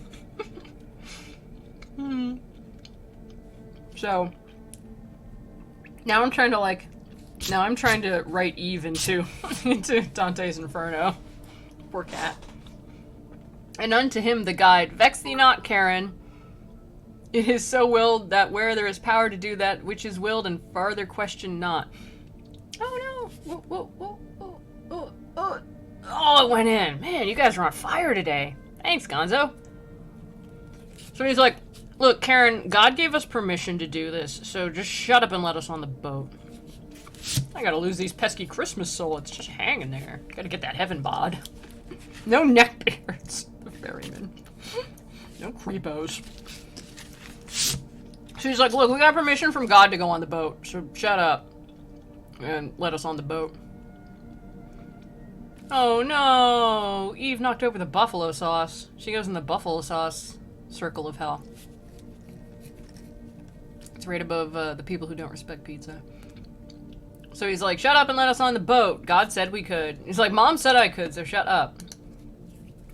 There were quieted the fleecy cheeks of him the ferryman of the livid fen, who round about his eyes had wheels of flame. And he's like, so that shut his bearded face up. But for some reason he had wheels of flame around his eyes. Did I forget to mention that? I forget to mention that. But all those souls who weary were and naked, their colors changed and gnashed their teeth together as soon as they had heard those cruel words. God they blasphemed and their progenitors, the human race, the place, the time, the seed of their engendering and of their birth. They're like, oh man, did you say the G word? Did you say God? Oh yeah, you're so special. God said you could come down here and take a tour. Yeah, you don't have to live here like we do. Oh man, F God, F me, F my parents, F the time, the place, the date of my birth, and everybody I'm related to. I'm so mad. I'm just cursing everybody up and down my family tree and also the whole world. Here's a thing to know about Dante's Inferno. The people in hell, like, in his mind, you might think after, like, a couple thousand years of suffering, they'd be like, you know what, I'm really sorry. I'm really sorry for what I did. I'm sorry I blasphemed or stole a cow or whatever. In Dante's version, they can't make that decision. Everybody who goes to hell is kind of, like, frozen as they were in life, you know, personality-wise. So if they were, like, denouncing God, they keep doing it in hell. If they were gluttonous in life, they're still that way in hell, and they can't stop. Because they didn't, you know, repent before they died, they can't repent now. So when you see them like, whoa, woe is me, and go to hell, you get on the boat, but you don't have to stay here. They're not like, oh, I feel so terrible. Why did I blaspheme God? They're still doing it. They're like, the hell with God, because they can't change. They're, you know, they're frozen as they were in life for whatever it is that they did that was wrong.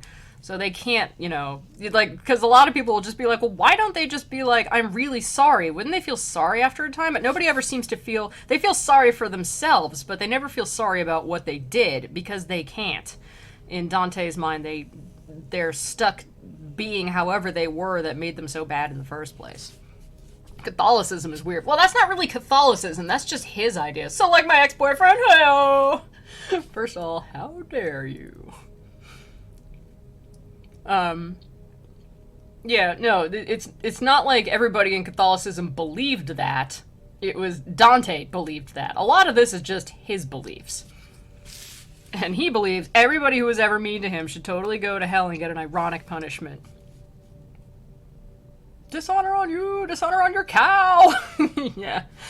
Take this down, Dante. Thereafter altogether they drew back, bitterly weeping, to the accursed shore which waiteth every man who fears not God. Charon the demon, with the eyes of glade, beckoning to them, collects them all together, beats with his oar whoever lags behind. So Charon's like, I'm not going to say anymore because these dudes are literally like the Blues Brothers on a mission from God. But I am going to be like gesturing for people to get on the boat. Like, okay, get on the boat, and if you don't get on the boat, I'm going to hit you with my oar. Get on the boat. As in the autumn times the leaves fall off, first one, then another, till the branch unto the earth surrenders all its spoils, in a similar wise the evil seed of Adam throw themselves from that margin one by one, it signals as a bird unto its lure. So he's like, so one by one they kind of staggered onto the boat until they all just got on the boat. They're just like, alright, there's nothing for it. And, you know, I don't like it, but here we go. But he's inspired by those hardcore interpretations of faith. Yeah, he is. Like, you know, but there were other sects of Catholicism that we'll see later on in this story that he disagreed with. And like, for one thing, he was part of the Guelphs or the Guelphs. I can never say that word. But, you know, who believed that, you know, the church should stay out of secular matters. Like, it was like a proto version of separation of church and state. And he fought tooth and nail against other rival families of the Gilabines or whatever. Gilabines, who were like, no, the Pope should have a say in everything, including government. And like, this will come up later, but I thought you said Karen, not Charon. And I was thinking Karen from accounting. Karen from accounting actually gave a shit. So, she's a brand new woman now. She brought cupcakes for the break room. She adopted a kitten and named him Tuppence. Alright, so anyways, they all got on the boat. They didn't want to, but they did. So they depart across the dusky wave, and ere upon the other side they land. Again on this side, a new troop assembles. He's like, so, we went across the river of the Acheron, And we weren't even halfway over before a new group of people had gathered on the shore behind us and were, like, waiting to come over to hell. Tuppence is so big now. Aww.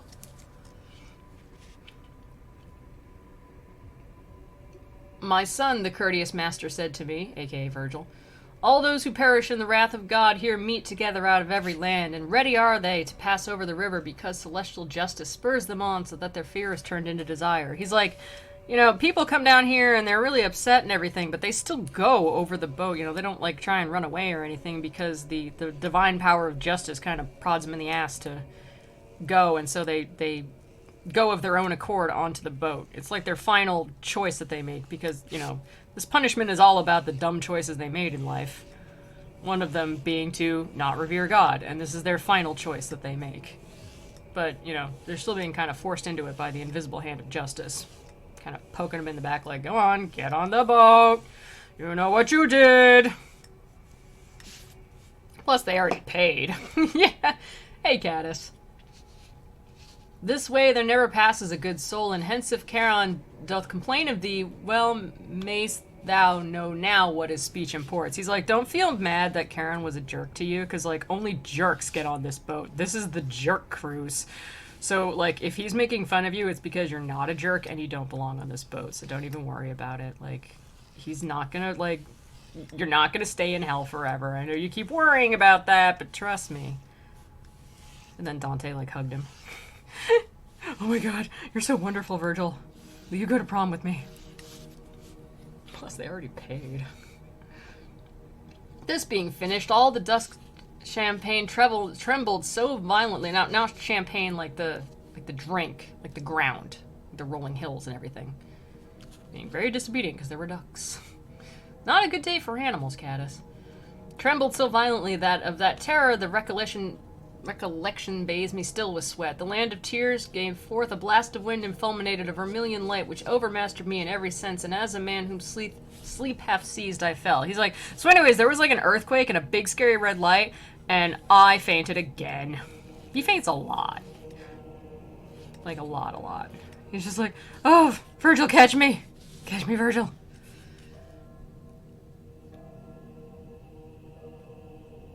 Then I saw someone named Jennifer with a PH, and then the cat. What is going on? It's a bad place. Now I can only picture bad Janet. Yeah, how'd you do that, Caddis? That sounds amazing. I like to think you did it on purpose because you were just mad at your hand. You're like, that'll learn you. But, I'll tell you what's going on. Dante's Inferno. Okay, so... Oh, wait, hang on. I have to hear Caddis' story. He gets the vapors and falls into Virgil's arms every few lines. He really does. He's like, oh my god, Virgil, I feel faint. Catch me. And, like, you know, by the end, Virgil's like, are you just faking it so I'll catch you? This is getting really weird, dude. He's like, oh my god, you're so strong, Virgil, and so smart. Am I your favorite poet? Like, still living? And he's just like, oh my god. Get away. We're so desperate. I swear. Go.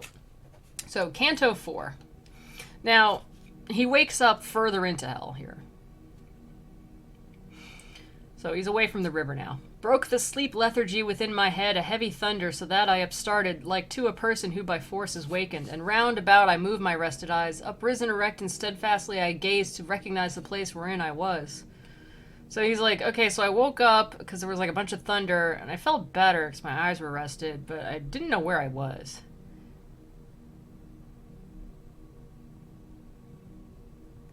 Caddis, that's hilarious. Get you a pepperoni pizza ASAP. Got that Virgil thirst. He really does.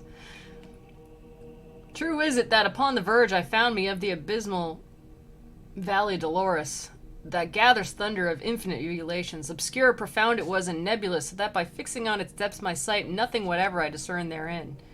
Let us descend now into the blind world, began the poet, pallid utterly. I will be first, and thou shalt second be.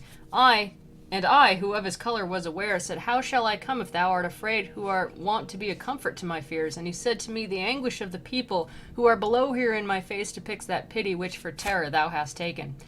So he's like, Virgil's like, come on, let's go. And he's just like, man, this place is, like, it's really hard to see down here. It's really nebulous, and, like, stuff keeps moving around. It's like in a dream where you can't, like, focus on the horizon very well. And he's like, Virgil, you're like all pale in the face. Are you afraid? How am I supposed to be like... Oh my god, Caddis, that's hilarious. He's like, how am I supposed to be brave? Like, you're the one who's supposed to be protecting me. How am I supposed to be brave if you're afraid? And he's like, I'm not afraid, okay? I just, like, feel really bad for all the people in hell. Although later on, Virgil also says, like, you should not feel bad for all the people in hell. That's a very bad idea because they're here to be punished. So it might be that he was just, like, being like, I'm not afraid. I'm not scared, bro. But, like, actually he was. It was just like, I'm not scared. You're scared. Stop trying to hold my hand, Dante. And then Virgil was like, oh my god, Caddis, that's hilarious. He totally did, though. It's right over there in, like, the 8th canto, I'm pretty sure. Let us go on, for the long way impels us. Thus he went in, and thus he made me enter the foremost circle that surrounds the abyss. So they're entering the first circle of hell. And of course, you know, Dante's Inferno is, like, a bunch of concentric circles that go in, and then there's, like, a big drop down into, like, the city of Dis. And as they go in, they go down, down, down, down, down, you know? I'll hold you if you want. It's okay, Virgil. No. I'm fine. You want to hold hands again? No, I don't. God. You know, I did this because of that lady who told me to do this, but you are getting so annoying. There, as it seemed to me from listening, were lamentations none, but only sighs that tremble made the everlasting air. He's like, I expected to hear people, like, yelling about fire and stuff, but actually, it just seems like people were just kind of, like, bummed a little bit. You know, it just sounded like people were like, I guess. You know, like, this isn't that bad. I guess. You know.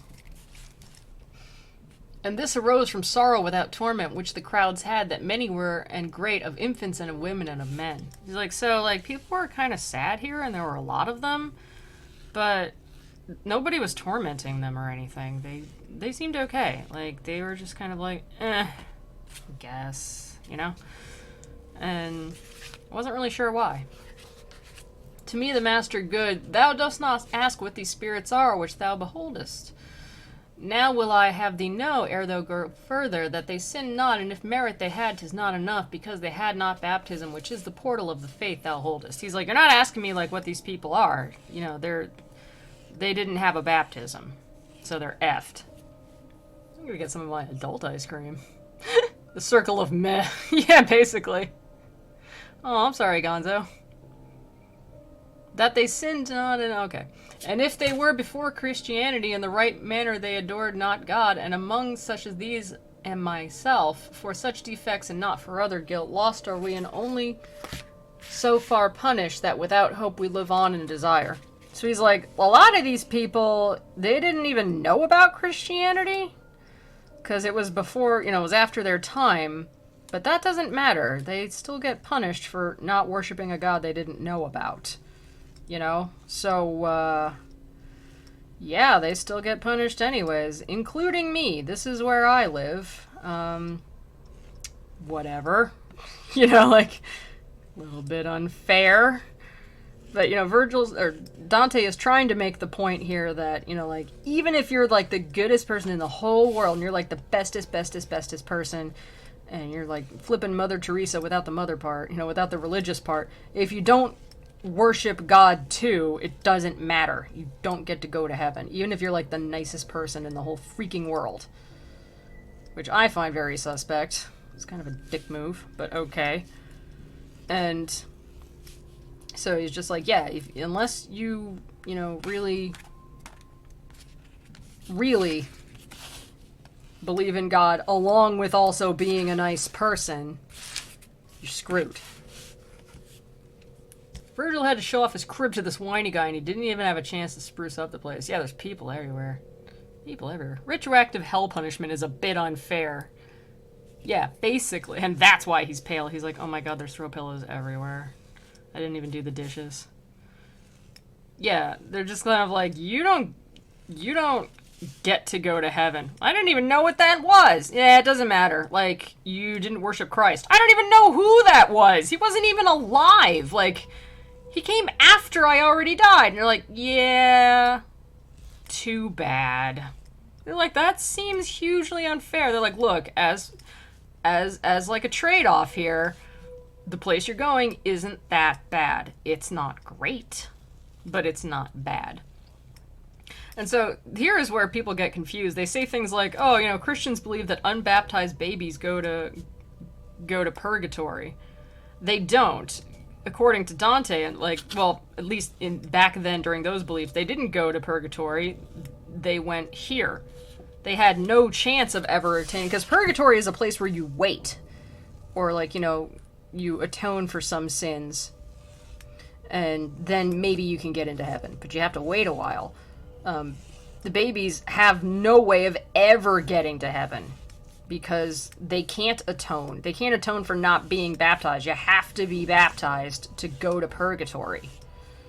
Like, later on when he's talking about purgatory, it's for people who did believe in God and didn't curse his name or anything, but they were still kind of sinners. In hell, it's for people who were jerks against God and they blasphemed him and they didn't want to follow him or anything, and they were sinners. You know, so they go to hell. And, you know, people in purgatory, like, they did believe in God and they went to church and everything, but they were still kind of screw-ups. And so they got to go to purgatory. But they were baptized to remove original sin. So this is where unbaptized baby and really, really nice pagans go. This outer circle of hell that is called Limbo. And people sometimes mix up Limbo and purgatory, but Limbo and purgatory are not the same thing. Yeah, the Catholic Church decided purgatory isn't real. You should have known to believe in the Lord, you lazy bum. Come to find out, purgatory wasn't canon. My people were banging sticks and rocks together. What the hell is God? That's where it clearly becomes about having power over people instead of encouraging strong values. Yeah, basically.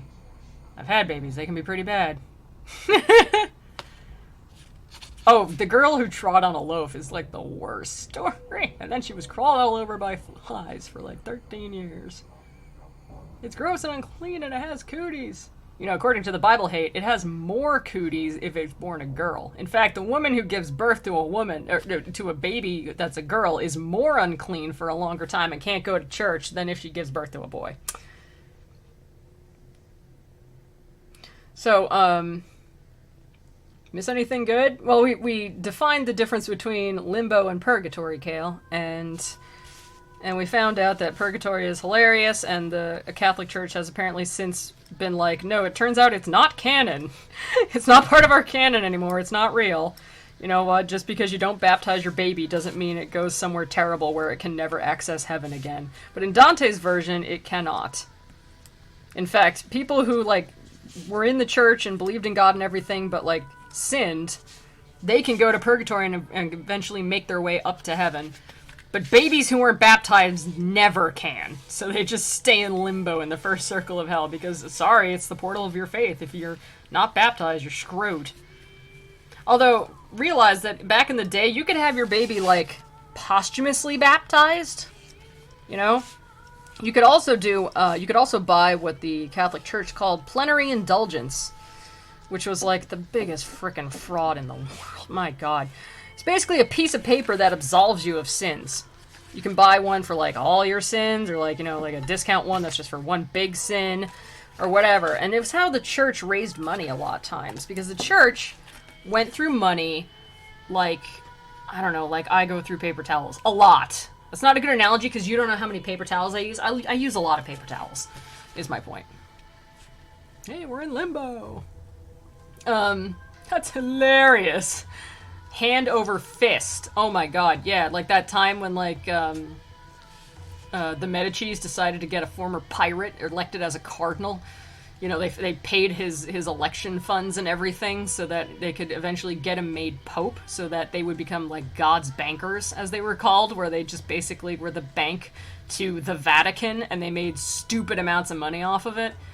I think it was that same Pope who was like, holy crap, I spent so much money. Dude, like the Pope and all his dudes and everybody, all the people who came after him, they would spend money like it was frickin' going out of style. The Pope and all his priests would have 15-course meals. They would have hookers over to the papal chambers. Whatever, dude. It was like being in office and just abusing your powers like crazy. They spent so much money, and they didn't do it to glorify God. They did it to have snacks. To have snacks and hookers. It was ridiculous back then. It was like the corruptness of the church was insane. But you can't tell the Pope, I think you're corrupt. He's God's representative on earth. You can't exactly sass him. He has the power to excommunicate you. He can make it so that your soul never gets into heaven. And back then, that was a real big thing. Right now, if I got excommunicated for whatever reason, I'd be like, oh, that's a damn thing. Do I get a certificate to frame with that? That would be cool. But I got excommunicated, and all I got was this lousy t-shirt. And a ban from every church. But back in the day, that was super scary. So, when they needed money, the Pope would sell plenary indulgences. He would send all these guys around to different towns all over the countryside selling salvation. And they were pieces of paper. And if, like, you know, maybe your husband died and you were like, oh no, he's never going to get into heaven because that time he punched a cow. Or whatever. Like, whatever stupid thing he did in life. Or maybe your baby died before it could be baptized. You could buy a plenary indulgence. You could buy an indulgence on their behalf. Go hang it on their grave and have it dedicated to them. And that would get them out of hell. It was ridiculous. It was just selling salvation. And if you've ever seen Kevin Smith's Dogma, which, you know, that movie, it's an old movie. Like, it's not old, but, you know, it's a good movie, though. It's a good 90s movie. He mentions that, you know, it was inspired by this one time when they actually had plenary indulgence in some church that he went to when he was a kid. It was like, oh, this one day only, you can confess all your sins, and everything will be forgiven, and you'll be given, like, a spiritual clean slate. And he was, like, really into doing that. You know, and he got his clean slate and everything because he went to church that day. And, like, when he was a grown-up, he's like, what the hell kind of clean slate does a 9-year-old need? Like, why is Catholicism so racked with guilt that a 9-year-old thinks that he needs to have, like, a blessing from his local priest to absolve him of whatever he may have done that's so terrible? He's 9! Like, what did he do? He didn't punch that cow. I'm assuming that everybody goes to hell for punching cows. That's my assumption now. But he's like, he's 9! Like, what does he need to worry about? But, like, the guilt is there that's built into the religion. I know, because I was raised in it. It's insane. The Cardinals could not agree on a person, and they locked themselves in a... Oh, yeah, I remember that story, Hate. That may be... Yeah, Pope Clementine. That may be the one that I was talking about, where, like, yeah... Oh, that's a different Pope. The townspeople tore the roof off so they'd be in the hot sun with no water all day to hurry them along. Yeah, there were some times where, like, when they couldn't decide on a pope, you know, all the cardinals would, like, lock themselves in a room, and they'd get sent food every day to debate this out. But if, you know, and they had to choose one of them, and every one of them wanted to be pope. Or, you know, maybe one of them didn't want to be pope, who knows. But there was one during the time of the Medici family where... they kept getting... people got so tired of, like, waiting for them to pick Pope. They're like, look, this is really important. You can't keep dicking around and being like, oh, I should be Pope. No, I should be Pope. No, I should be Pope. They're like, just pick one. And they're like, well, we can't decide. And they're like, fine. And so they started sending them progressively smaller and smaller meals. So instead of getting 11-course meals, I think, like, on the very last day, they got, like, 3 peas on a plate. And, like, 1/2 of a carrot. like, they got some insanely... It wasn't even half a carrot. It was, like, 3 peas or something stupid. And they just, like, the servers just came in and put those plates down and were like, this is all you're getting. One of you better be Pope by the end of the day or you're getting 2 peas tomorrow. Oh, my God. No one else felt the summer here. It was just me because I must have done something bad. What do you mean they don't feel no heat? My God, religion. But, I don't remember why we're talking about that, but it's just so funny. So, plenary indulgence, like every pope sold them to an extent, but this one pope I'm thinking of, like, sold way more than anybody else. It was insane. It was one of the things that Martin Luther, like, protested against, that he was like, this is so corrupt. And Dante also feels that a lot of this crap is really corrupt. And he's just like, this is super corrupt. What we're doing right here, you see this? You see this biz? This is really corrupt right here. This. So, he has a lot to say about that in his Inferno. Let's see here. Great grief seized my heart when this I heard, because some people of much worthiness I knew, who in that limbo were suspended. Tell me, my master, tell me, thou, my lord, he's such a suck-up. Began I with desire of being certain of that faith which overcometh every error. Came anyone by his own merit hence, or by another's who was blessed thereafter? And he, who understood my covert speech, he's basically like, so, you know, has anybody ever gone to Limbo and then, like, maybe been saved anyways? Man, why haven't I been using my powers? Radioactive! Confirmed! And, oh, Pangolin, you should hear what, was it? Who was it? Was it Aristotle? Who was like, you know, menstrual blood can call up typhoons. It turns metal to rust instantaneously. If you feed it to dogs, they go insane and their bite becomes poisonous and fatal. Like, it sours wine, it dulls the sharpness on swords. It's like this incredible, vile substance that can corrode the earth. They were an improvement to what they were eating before. Yeah. Yeah, it's like, if you want to eat hot dogs and Jell-O, you really had to have lived a life where everything was super bland before then. So he's like, so, did anybody ever go to Limbo and, like, maybe they were saved afterwards, you know? You know? Holy crap, I'm a damn warlock a quarter of the time. No, there is nothing on Earth that can justify 1970s cuisine. I'm gonna retroactively side-eye Aristotle, because who the feck was feeding menstrual blood to dogs? I don't know, you know, those witches, or whatever. Maybe they thought that, like, women just have, like, a faucet between their legs, and when they start menstruating, it just goes all over the ground like a river, and then dogs come and eat it. Which, you gotta admit, pretty metal. There's a part in Paradise Lost I like where they meet up with this demon woman who had congress with Lucifer and all this other stuff, and basically she like sicked a bunch of dogs on somebody, and then all the dogs like ran back to her and jumped up her uterus, and you just hear a bunch of barking in there, and she's like, "Shut up in there!" It's like, I know this is supposed to be horrific, but it's hilarious. It's like, "Get in my uterus, dogs!" And he's like, and then they ran up back in, where from inside much barking commenced or something. And it's like, you're just standing there and there's a bunch of dogs like barking inside your uterus, like, rah, rah, rah, rah. And she's like, "Shut up!" He also thought wind under the ground made earthquakes. I'm starting to think Aristotle might not be on the up and up. As opposed to modern times when people say, "Can't you just hold it?" Yeah, I know. They do it every time, the little scamps. Aristotle was right in some ways, but very wrong in others. Oh my god. I read something online, some article where like guys ask questions about menstruation that they're embarrassed to ask women, and then it was on like Vice or something, and then women answer them, and one was basically like, "Have you ever been tempted to eat your own menstrual blood?" And they're like, "No." And they're like, "Can't you just hold it?" No, we don't pee out of the same hole that we menstruate out of. There are no muscles to do that. And they're like, one was like, "Is your period blood like lighter in color in the summer, like a rosé, and then darker in the winter, like a merlot?" And they're like, "What the hell crappy, weird fan fiction erotica have you been reading?" It's blood, jackass. It's the same color every time. It's blood. Blood is like a color. It's not like a fine wine and dipstick. Yeah, Vice is garbage. 13 rabbits were babies, so dogs is like totally normal. Bees came from rotting meat. Oh yeah, what's the, what was the word? Spontaneous generation, when people thought that, like, to the mid, you know, Middle Ages, people thought that, like, rats came from, like, rags that you left in the corner, and that flies came from rotting meat. Like, they thought that spontaneous generation was, like, a bundle of rags might turn into a bunch, like, a family of rats, or rotting meat might turn into flies. They didn't understand that, like, things were laying eggs or having babies in it. Mine comes out with glitter around the holidays. Yeah, mine's a festive color. It's, you know, it's green for St. Patrick's Day.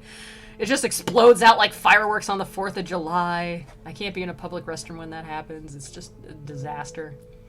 So anyways, he's like, "So did anybody ever, like, come out of Limbo that, like, you know, maybe thereafter they were saved, even though they went to Limbo?" He's trying to, like, ask, like, on behalf of Virgil, like, "Do you think maybe you'll be saved someday, bro?"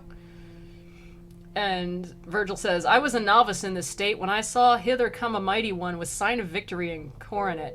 And he's like, "Okay, so, like, when I was just here, like, a little bit, you know, like, I hadn't been down here very long, Jesus, who he refers to as a mighty one, came here, crowned with victory. With a sign of victory and coronate."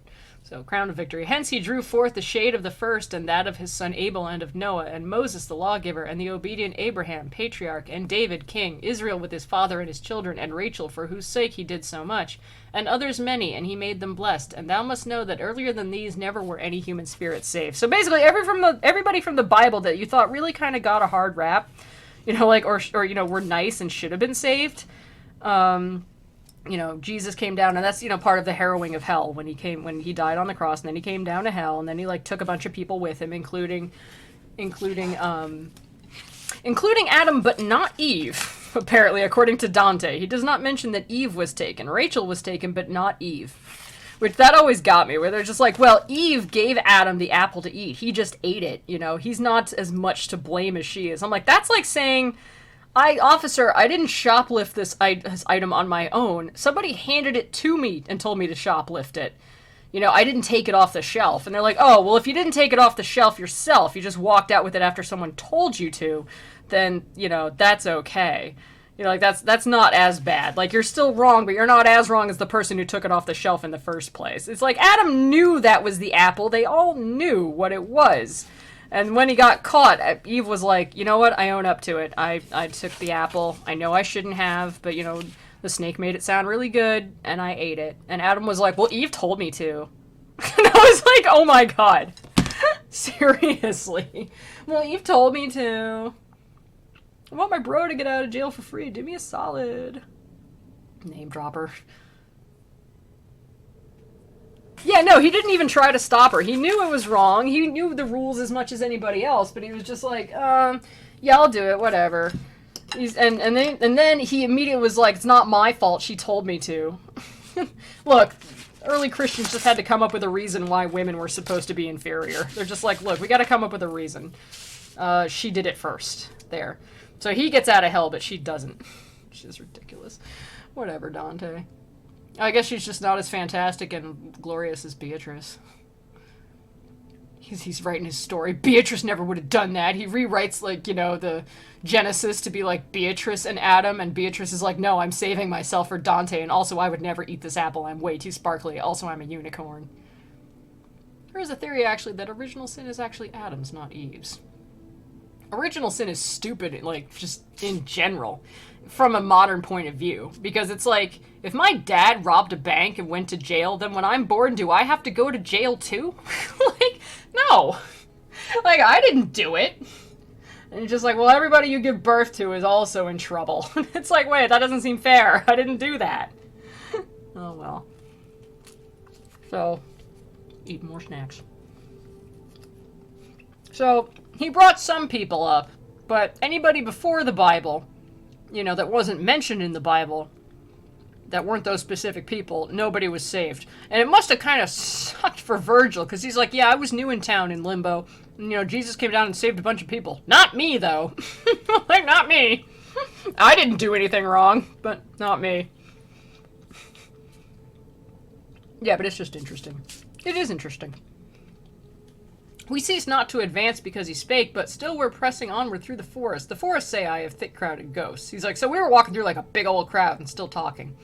Not very far away as yet our way had gone, this side of the summit, when I saw a fire that overcame a hemisphere of darkness. And he's like, so we were walking along, and it is really dark there. There was kind of like a bonfire where some people were hanging out, and it was kind of bright.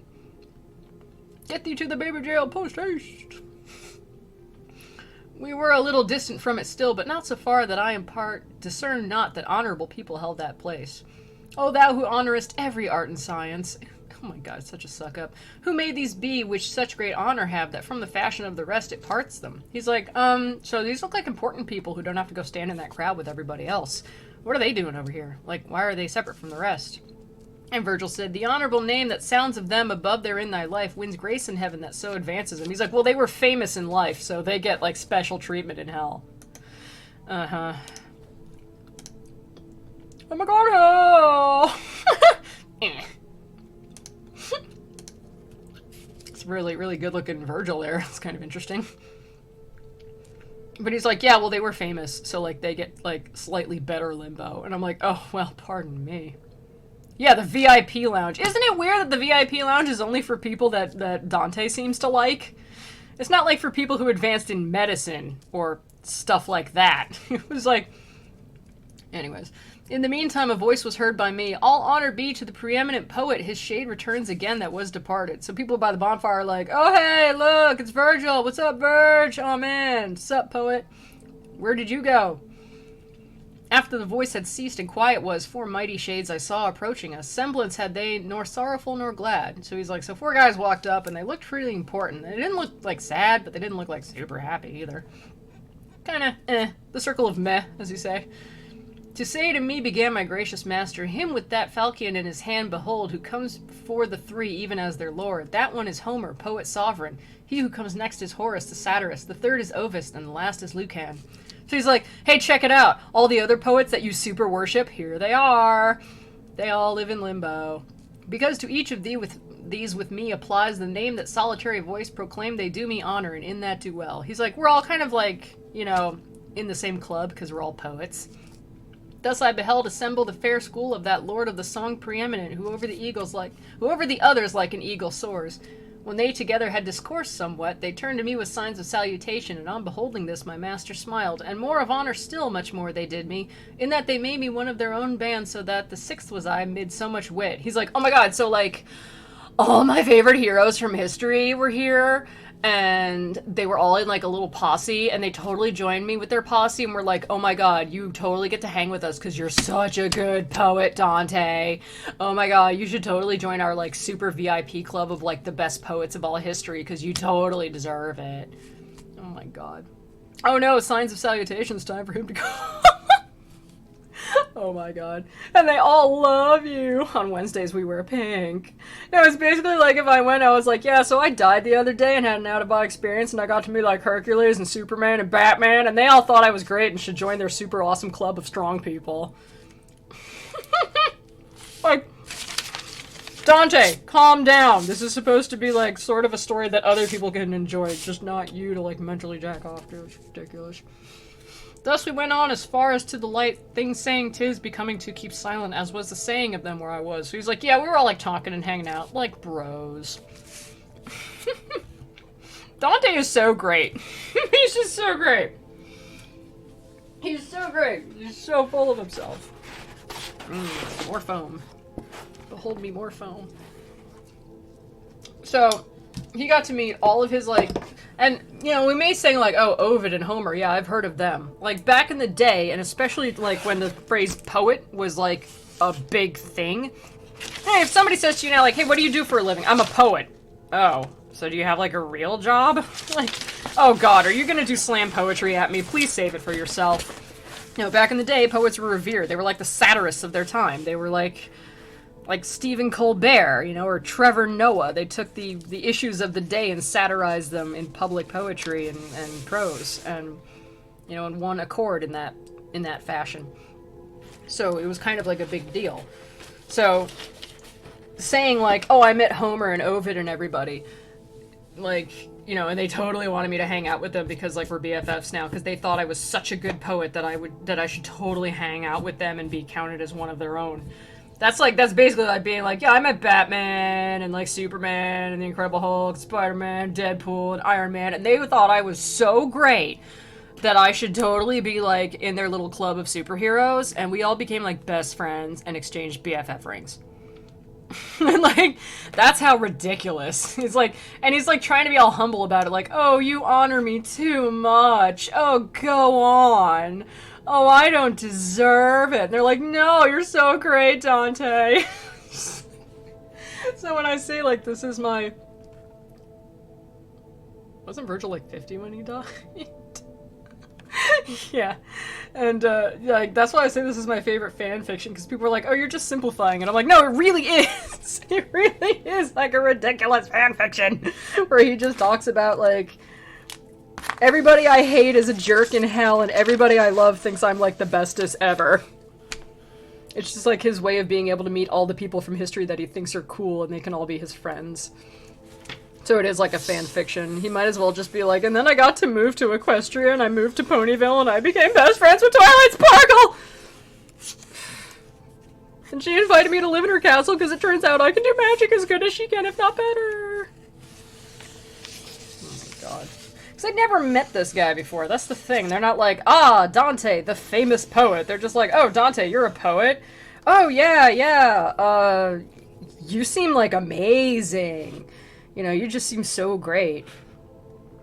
Oh, no, go on. Really, tell me you love me. If you could meet anyone living or dead, who would you meet? This is gonna take a while.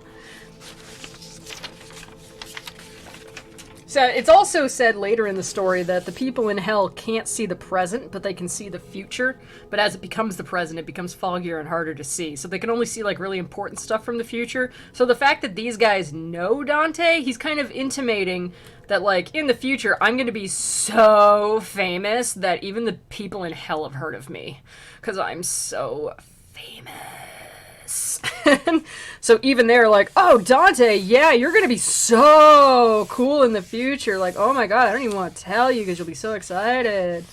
You know, like, it's that kind of thing where it's just like, yeah, in the future, I'm pretty much gonna be amazing. And your hair is so shiny. Who does your robes? Yeah, that is why I love Dante. His awesome fanfiction where the girl he never spoke 2 words to in real life but had a huge crush on thinks he's amazing and goes out of her way to go all the way down to hell to help him because she loves him so much. And everybody from history that he thinks is amazing is his best friend and, like, thinks he's the greatest poet ever. Then even when I was in high school, I really liked Dante's Inferno.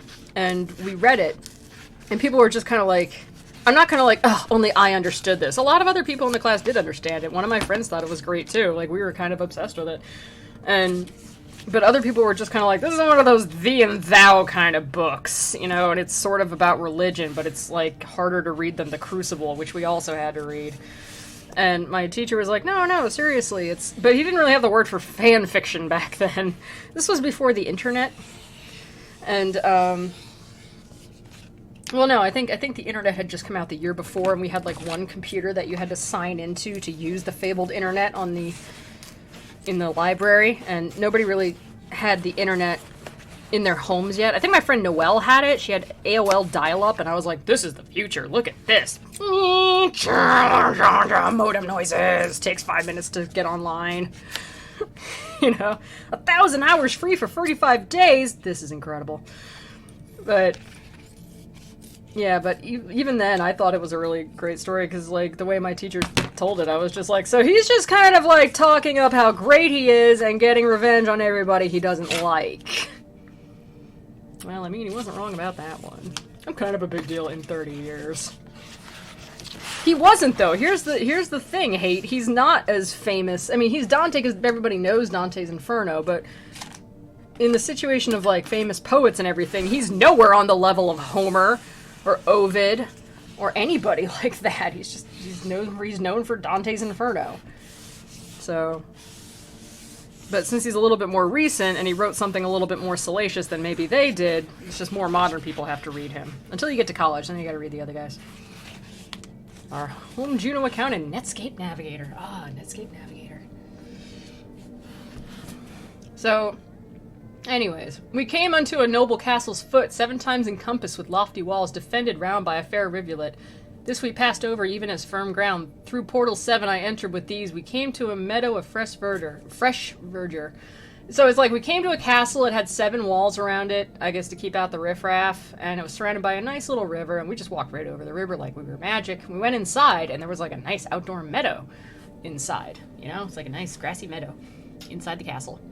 People were there with solemn eyes and slow, of great authority in their countenance. They spake but seldom and with gentle voices. Thus we withdrew ourselves upon one side into an opening, lofty and luminous, so that they, all of them, were visible. It's like, so there's a bunch of people, like, look like important people, walking around inside this castle on the meadow, and they weren't really talking very much to each other, but when they did, you know, it was just kind of like, you know, just kind of really quiet sort of chit-chat. But mostly they were just very solemn. Mom, I'm online, don't call anyone! Industrial dubstep begins. You've got mail. Oh, I'm sorry, you're both purple. I get confused. So, this is the castle where, like, all the super important pagan people get to be, because apparently, you know, hell cares so much about how important you are. Later on, the Catholic Church was just kind of like, look, kings and serfs alike will be reduced to to one in, you know, when they are judged. It's like, it doesn't matter if you're important or not. You don't get special treatment in heaven or hell. But Dante gives very special treatment to people he considers to be deserving of it. Great princes, and of course, since he's a poet, he gives extreme favor to poets and other artists. There opposite upon the green enamel were pointed out to me the mighty spirits who to have seen I felt myself exalted. He was like, whoa, I felt special just being here. I saw Electra with companions many, amongst whom I knew both Hector and Ionis, Caesar in armor with gerfalcon eyes. I saw Camilla and Penthesilea, some of these names are hard, on the other side, and saw the king Latinus, who with Lavinia his daughter sat. I saw that Brutus, who drove Tarquin forth, Lucretia, Julia, Marcia, Cornelia, and saw alone apart the Saladin. He's just name-dropping, basically. Yep, color change is an option. Hell is all about organization.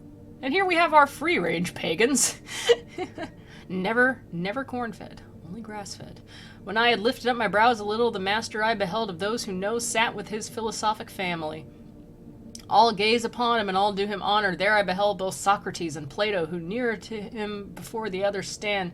Democritus, who puts the world on chance. Diogenes, Anaxagoras, and Thales, Zeno, Empedocles, and Heraclitus.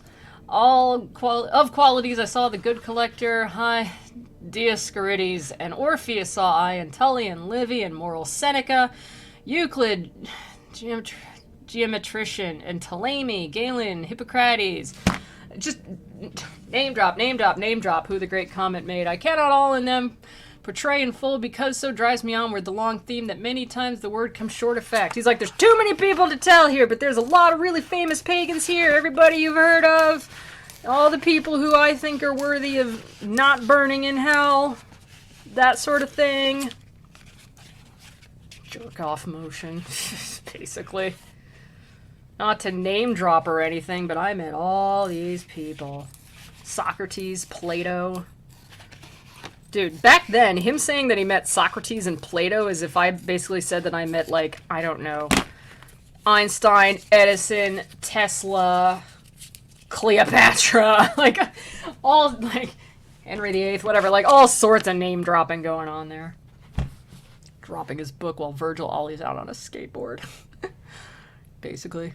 The sixfold company in two divides. Another way my sapient guide conducts me forth from the quiet to the air that trembles, and to a place I come where nothing shines. So he's like, oh my god, look at all these famous pagan people. Oh my god, I totally met them. I met them. You didn't meet them. I met them. You didn't meet them. I met them. Me. Virgil and Dante, the two most good-looking and humble people on Earth. So humble. So humble. Such an ass. So, he really is. So, on they went to the next circle of hell, which they are now out of Limbo and down into, like, the place where people are actually being punished. Radular. Oh, bro, check this out. I got these stickers. So when I send Meme Gang stuff, I can put stickers on your stuff. These are so great. I love these stickers. They're like, best at saying at what we were all thinking. Adulting honorable mention. Only press snooze 10 times. Had cereal for dinner again. Couldn't even, but still did anyways. Didn't cry in public. Best cursing award. Ate the whole pizza. I'm like, oh my god, these stickers. I actually flossed. I kind of, staying in is the new going out. Not today, laundry, not today. You have a pizza, my heart. You're adorbs. Oh, can you just not? Some of these stickers are just like so great. I love them. So I got those and I was like, I gotta start like sending out Meme Gang stuff. It's meow or never. Yeah, Lisa wore a meow or never shirt on, I think, day 3 of when we were on Cosplay Melee, and I was like, what? She gets words on her shirt? You guys said that we couldn't do words on our shirt. They're like, well, we changed our mind because it's meow or never. And I was like, you know what? Can't even be mad. Gotta give it to them. Gotta give it to them. That's so good. I can't even be mad. It was great. She had a shirt that said "It's meow or never," and she had stockings with cats on them, like little cat faces on the top of the stockings. Dude, they're at Michael's and they're on sale right now. This book of stickers is 50% off, so it was $3.50. So I was like, dude, I gotta give it up for that. But hang on, I'm gonna take a break really quick because I must go to the bathroom and I will be right back. Oh wait. I'm like, oh wait. I can do that thing where I have that that break thing. There we go. BRB.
Okay.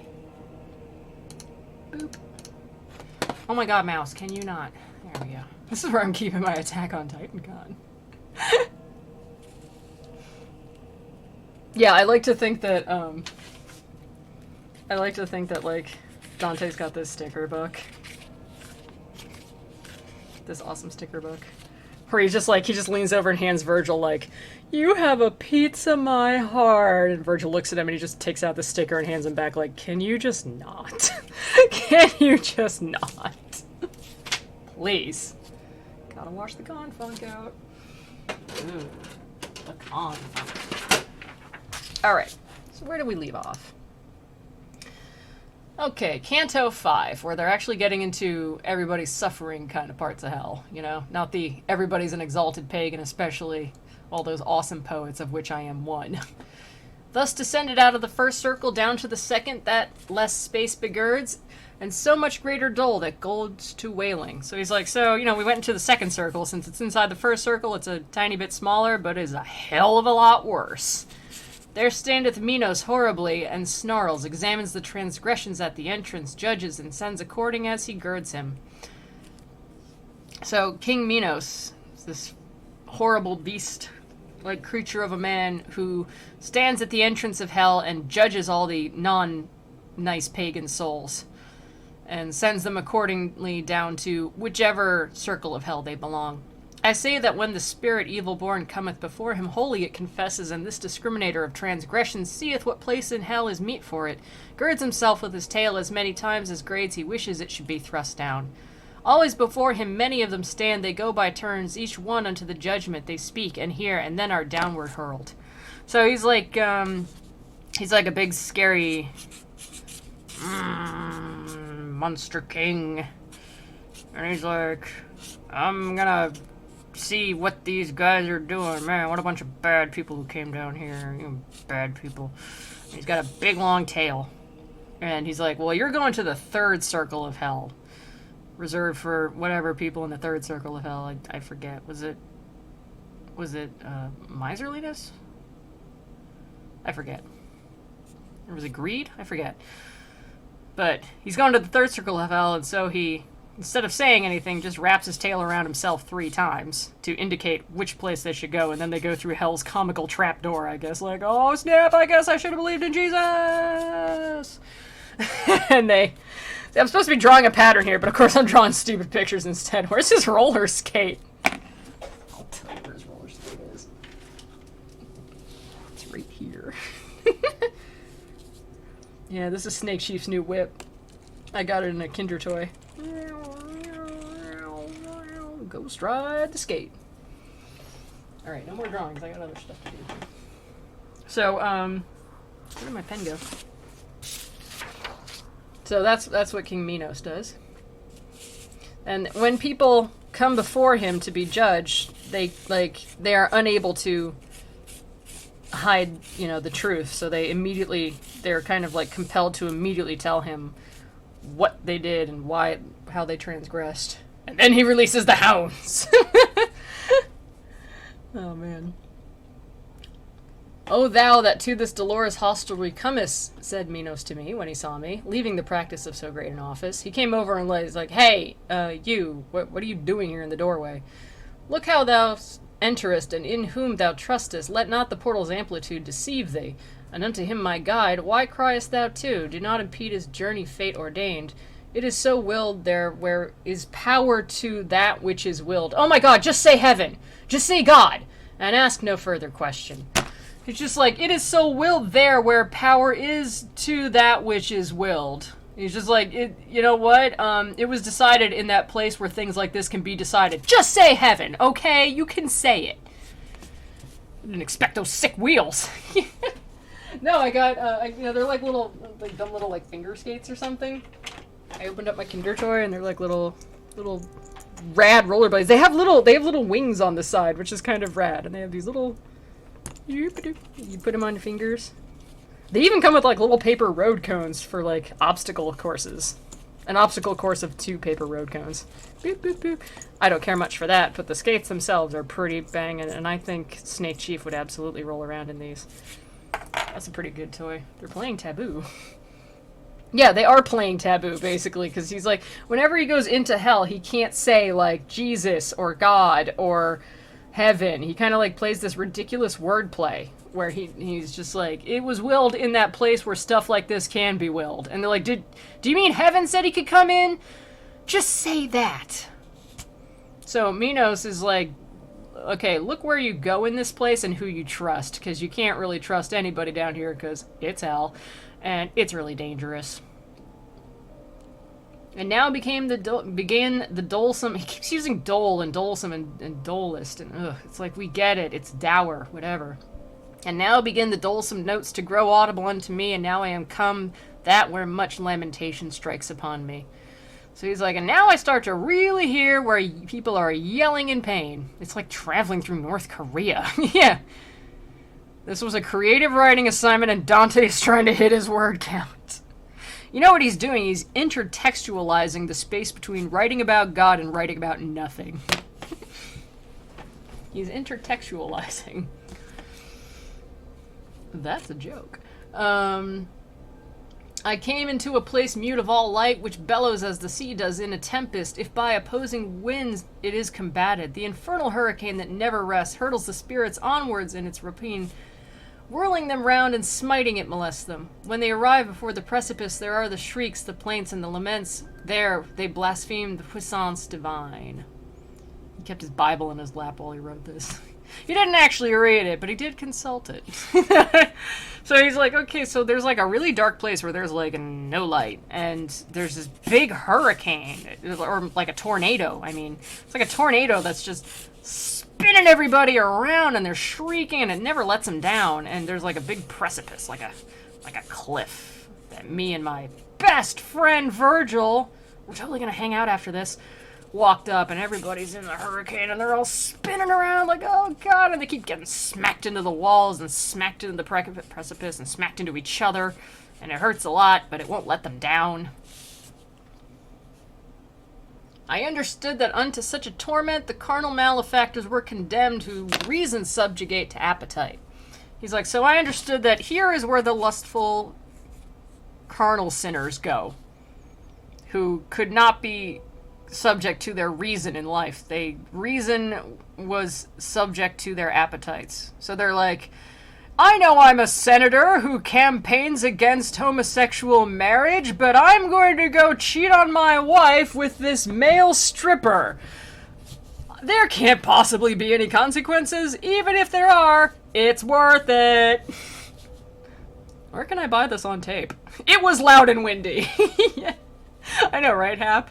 Dude, speaking of on tape, you can pre-order Ghost's new album, Prequel, which is awesome. I already did the second it came out. And then you can download Rats immediately since that song was already released. But you can also pre-order it on 8-track and cassette.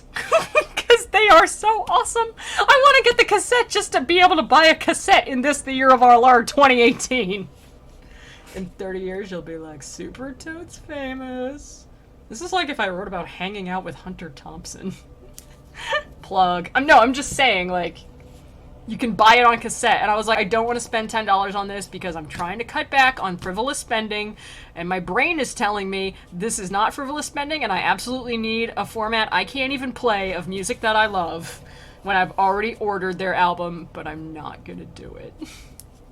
The hipsters are bringing it all back. Look, I love cassette. There is a special place in my heart for cassette, even though it tastes like garbage. It tastes like garbage, and it sounds like garbage, and yeah. It is not frivolous! You know what? I'm just gonna, like... No, I'm not. I was gonna be like... I'm going to abandon working on this cosplay thing and just draw little doodles for this story instead, but I'm not gonna do that. I need to work on this.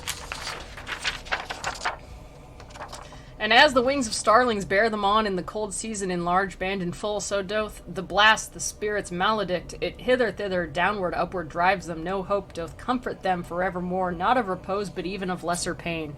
He's like, so they're just going up and down in this whirlwind, and they can't stop it, and... I mean, they're not even hoping to rest. They're just hoping, like, for rest in the form of lesser pain, and they don't even get that. It's just banging them against everything and walls and... Oh, I do have an old Walkman somewhere around. Gonzo is having an existential crisis. Oh my god, 10 years ago. Dude, when I was 13, that was like 23 years ago. Get on my level, Gonzo. I want an 8-track just to confuse the youths. Where is the irony in this punishment? The irony is that it's not so much like they're ironical, they're just matching punishments. They were driven on by lust in life and were unable to control themselves. Now they live in a very non-metaphorical whirlwind and are unable to stop or control themselves. So I guess there's your irony. The punishments get more, well, not ironic. None of this is really a definition of ironic, but like matching. Sounds like working retail. Man, I need a tape deck. I want like a boombox, like an old like 80s plastic boombox, you know? And as the cranes go chanting forth their lays, making an air a long line of themselves, so I saw coming, uttering lamentation, shadows borne onward by the aforesaid stress. Whereupon I said, Master, who are these people whom the black air so castigates? He's like, so there were just lines of people, like lines of birds in the sky, being whirled around inside this hurricane. I keep saying hurricane, but I mean tornado. I meant fitting. Yeah, that's the word I'm looking for. That's the word I'm looking for. Fitting. The first of those of whom intelligence thou fain wouldst have, he said unto me, the empress was of many languages. So he's like, you know who I'm talking about. That one empress? To sensual vices she was so abandoned that lustful she made licit in her law to remove the blame to which she had been led. She is Semiramis, of whom we read that she succeeded Ninus and was his spouse. She held the land which now the Sultan rules. So, Empress or Queen Semiramis was a historical figure who supposedly was given over to adultery so much that she just made adultery legal. So that, you know, they're like, the queen can't commit a crime. She's like, I'm not committing a crime. I made adultery legal. Like, anybody can be an adulterer now. So there. It's legal now. Because Dante said so. Oh, Dante. Who's the worst person, Dante or Jonathan? Jonathan, he of our Dracula Unleashed favorite video game fame. I want to know who's Team Dante and who's Team Jonathan. Way to work those rules. Yeah, seriously. They're like, the queen, you know, must be deposed for her crime. She's like, it's not a crime if I say it's legal. They're like, well, shit. But unfortunately, that doesn't work with God. I don't know about Jonathan. Wow, what a question. Oh, man, I've stumped you guys. Who is a worse person?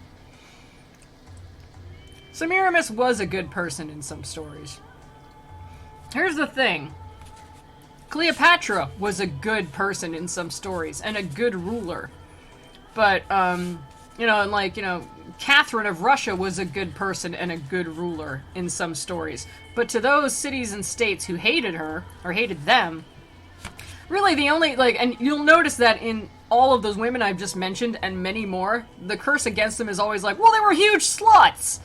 That was, like, the only thing they had to accuse queens of back then. They could be like, well, they were greedy, well, they don't run their country right, but they're women, so it's always like, well, they were huge sluts! Catherine had sex with a horse! No, she didn't. And Cleopatra was like, she dated 2 guys! And we're like, she was just a total whore. She was the whore of Egypt. And Semiramis, she was a crazy whore, and she was such a whore, and she wanted to do every guy in her kingdom. Like, these are just common Roman and Italian insults that were thrown at female leaders because they distrusted female leaders. Especially Rome. Rome would call any female leader that they didn't like a huge whore. Like, that was their big insult. That was, like, their go-to. Like, it's like when Trump calls somebody Lion Chuck Schumer, or Lion Ted, or Lion this or Lion that. It's like their go-to insult, you know? Well, one's a deformed monstrosity and one's an ancient neckbeard. At least Jonathan only wants to make you feel good. Yeah, but Jonathan wants to get with people's skeletons, and people's skeletons are not down with that. Yeah, like, it depends on who you ask, you know? It's sort of like that whole, the history is written by the winners. You know, depending on who you ask, Cleopatra was either a really, really great person who did a lot of reforming for Egypt, or she was like a total whore who, like, seduced Mark Antony away, and oh no, and she's terrible, and she had sex with, like, every guy she met all the time. And depending on who you ask, Catherine the Great either, like, you know, performed a brilliant military and, like, you know, like, royal coup against her insane husband, who she didn't want to marry, and who was a cruel and nutso job, you know, like, she was not fit to rule, and she did a lot of things for her country after that. Or she was a total whore who slept with, like, all her soldiers and also a horse. Like, that's just their go-to when they insult women who were leaders, was like, well, they probably had sex with everything, you know, like women do. Well, Dante clearly feels that Semiramis belongs down here because she's an awful whore.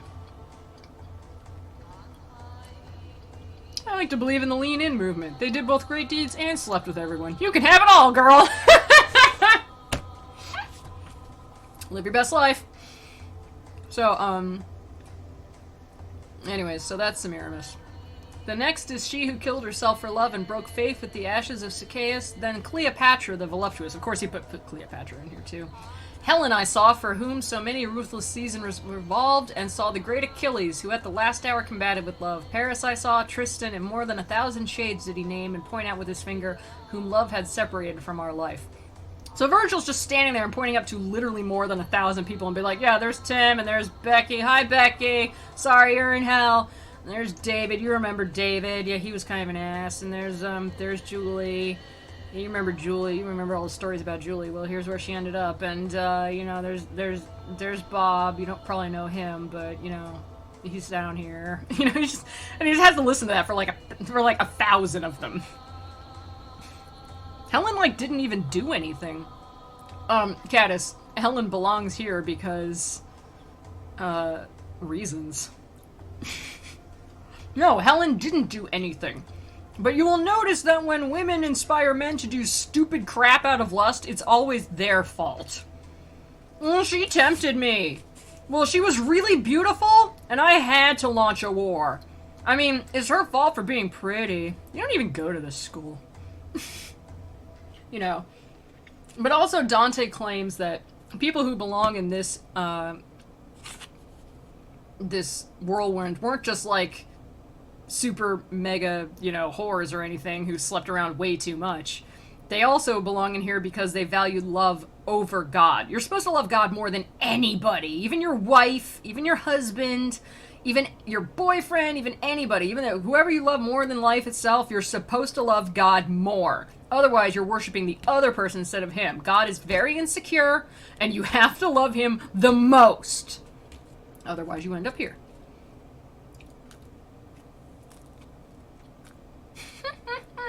He did. Didn't want to not attack it. Did. Told him not to eat the thing. He ate the thing and died. The most. You are doomed if you love cake more. Yeah. I love this piece of bread with Nutella on it. I don't know if I love it the most. It's no cheese flavored ramen. But, yeah, some people in here, they didn't even really do anything wrong. They just didn't love God the most. And so, God is super insecure. God is the boyfriend who calls you like 10 times a day, like, who are you with right now? What are you doing? I'm at work. Prove it! Take a picture of your desk! That's an old picture!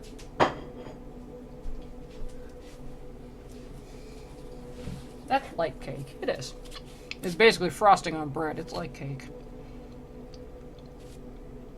I'm swallowing. Hang on. After that, I had listened to my teacher naming the names of Eld and Cavaliers. Pity prevailed, and I was nigh bewildered. And I began, O poet, willingly speak would I to those two who go together and seem upon the wind to be so light. He's like, can I talk to those two people who are kind of together, like holding hands? And, you know, just always like together inside this tornado? And he to me, thou mark when they shall be nearer to us, and then do thou implore them by love which leadeth them, and they will come. He's like, yeah, when they get, like, closer to this cliff, like, just call them over. Your soul was warned. Thanks, 8. Soon as the wind in our direction sways them, my voice uplift I. O ye weary souls, come speak to us if no one interdicts it. He's like, hey, you two, come over here. We should, Pangolin. I just feel like your loyalty to the military is greater than your loyalty to this restaurant. And Lynx was like, well, yeah. Yeah, seriously. Don't you know this restaurant keeps the free world safe? Good night, Pangolin. I'm not going to read all of the entire thing. So, you know, I'll probably stop in about half an hour and then we'll do another segment. Maybe tomorrow night, maybe Friday if Paul has gaming, or gaming, if Paul can't make gaming. So, come back, you know, we'll just do some more tomorrow. I'll make the time. I'll come back on at 9 o'clock tomorrow night as well, and we'll do more. Because it's fun. I promise you. Unless, I can't make that promise if something terrible comes up. Like if some, I don't know, medical emergency or something, or the world ends. I cannot make that promise. But I will do everything to try and keep it. As turtle doves called onward by desire, with open and steady wings to the sweet nest, fly through the air by their volition born, so came they from the band where Dido is. Approaching us athwart the air malign, so strong was the affectionate appeal. So they're like, yeah, they came over here. It was hard, but they did it. O living creature gracious and benighted, who visiting goest through the purple air, us who have stained the world incarnadine, if were the king of the universe our friend, we would pray unto him to give thee peace, since thou hast pity on our woe perverse. He's like, thanks for feeling sorry for ourselves. Like, if we were on speaking terms with God, we would ask God to, I don't know, give you peace or something, but we're not, because we're in hell. Of what it pleases thee to hear and speak, that we will hear and we will speak to you, while silent is the wind as it is now. He's like, yeah, it's kind of like a lull in our eternal torment, so what you need there, buddy? What's the haps, my friend? Sitteth the city wherein I was born unto the seashore where the Po descends to rest in peace with all his retinue. He's like, so I was born, like, on the seashore near where the river Po goes out into the sea. Love that on gentle heart doth swiftly seize this man for the person beautiful that was taken from me, and still the mote offends me. Love that exempts no one beloved from loving, seized me with pleasure of this man so strongly that as thou seest it doth not yet desert me. Love has conducted us unto one death. Cana waiteth him who quenched our life. These words were borne along from them to us. As soon as I had heard these souls tormented, I bowed my face and so long held it down until the poet said to me, what thinkest? So, if you were a contemporary reader, you would know that he is speaking to a woman named Francesca, who was famed in that she was married to an older man as a marriage of alliance. She didn't love the guy. He married her because of, their families and everything. It was to make peace between their families. And he wasn't a bad person, but he was kind of like old and infirm and had like, I think, a crippled leg or something. And I'm saying crippled in their term. I don't really like that word, but that's I am speaking as they would speak. He also had a younger, much hotter brother named Paolo. Paolo, whatever. Paolo. Paul. We'll just call him Paulo. So, Paulo there. For, like, years, she was, like, faithful to her husband, but she hated the guy. Like, she didn't, like, hate him, but she wasn't attracted to him. She didn't like him. And, well, here, I'll read the rest of the story here. When I made answer, I began, alas, how many pleasant thoughts, how much desire conducted these unto the dolorous pass. He's like, man, how many people who were just trying to get it on are now in hell? Then unto them I turned, and I spake, and I began, thine agonies, Francesca, sad and compassionate to weeping make me. So he knows who she is. Everybody who was contemporary would have known who Francesca was, because it was like a thing at the time. Hey, them dollar souls, y'all. He's like, I am so sad that I am, like, crying at why you're down here, because it's, like, so brutal. But tell me at the time of those sweet sighs, by what and in what manner love conceded that you should know your dubious desires. And she to me said, there is no greater sorrow than to be mindful of the happy time and misery, and that thy teacher knows. She's like, what's the worst? Remembering better times when you are super miserable. That is the worst. And I bet Virgil will back me up on this. And he's like, yeah, I'll back her up on that. But if to recognize the earliest root of love in us thou hast so great desire, I will do even as he who weeps and speaks. She's like, well, if you really want to know how it all started, even as my boyfriend here is, like, crying his eyes out, fine, I'll tell you. One day we reading were for our delight of Lancelot, how love did him enthrall. Alone we were and without any fear. Full many a time our eyes together drew that reading and drove the color from our faces. But one point only was it that overcame us. She's like, so me and my brother-in-law were reading a story together about Lancelot and how much he loved Guinevere. And, it was okay for a while. We just kind of kept looking at each other every time we were reading this story together. But, we didn't do anything about it. But when, as we read of the much longed-for smile, being by such noble lover kissed, this one who never from me shall be divided, kissed me on the mouth. Galeota was the book, and he who wrote it, that day no farther did we read therein. She's like, so then my brother-in-law kissed me. And look, all I'm going to say is we didn't get any more reading done that day. I like that line. No day no farther did we read therein. She's just like, we didn't get any more reading done that day. So eventually Francesca and her brother-in-law had an affair that lasted about 2 to 3 years, I think. And earlier in the story, I didn't translate, but she says, the one who took us from life, he's in a lower circle for what he did. Her husband caught them one day, as you do, and he was so mad that he killed his wife and his brother. He just kind of up and murdered him. And that's why anybody who was a contemporary of Virgil would know who Francesca was, because it would be like hot gossip around the town. Like, oh my god, did you hear? He didn't kill himself after that. This was not a murder-suicide. This was just a murder. A double murder. Dude, totes got me in trouble. Yeah. And all the while one spirit uttered this, the other one did weep so that for pity I swooned away as if I had been dying and fell, even as a dead body falls. So her brother-in-law Paolo is, you know, they're still in love. They, as I said, they can't change what they were. They can't give up, you know, being in love and be like, you know what, I love God more now. Even if they are in hell and they want to regret it, they are as they are. So they're together all the time in this whirling tornado. And Dante's like, I was so overcome with pity for them. This seems so harsh that I just, like, cried a bunch and fainted. And this is, like, the 4th friggin' time he's fainted. And, back in the day, that was the way to show everybody that a story was, like, way scary. It's just funny because Dante portrays himself as being, like, super, you know, compassionate and miserable on these people's behalf. He's just like, oh, Francesca, you poor thing. All you wanted to do was love that guy. He was in a forced marriage and everything. Oh, I feel so sorry for you. Isn't that sad? The both of you condemned down here forever. Just bear in mind, Dante is the one who put them in hell in his story. He still believes they should belong there. He's like, you can't have your cake and eat it too, Dante. You can't be like, oh, how terrible. Oh, the grief. Oh, and then just be like, yeah, but they belong there because I put them there. You rescued a baby possum. Nice. Dante needs a sedan chair. Fainting is my superpower. Hey, Cisne. We're reading Dante's Inferno. No, why? Kill the demon rat. Aw, possums are just possums. They do good things. They are part of the circle of life. Do not hurt the possums.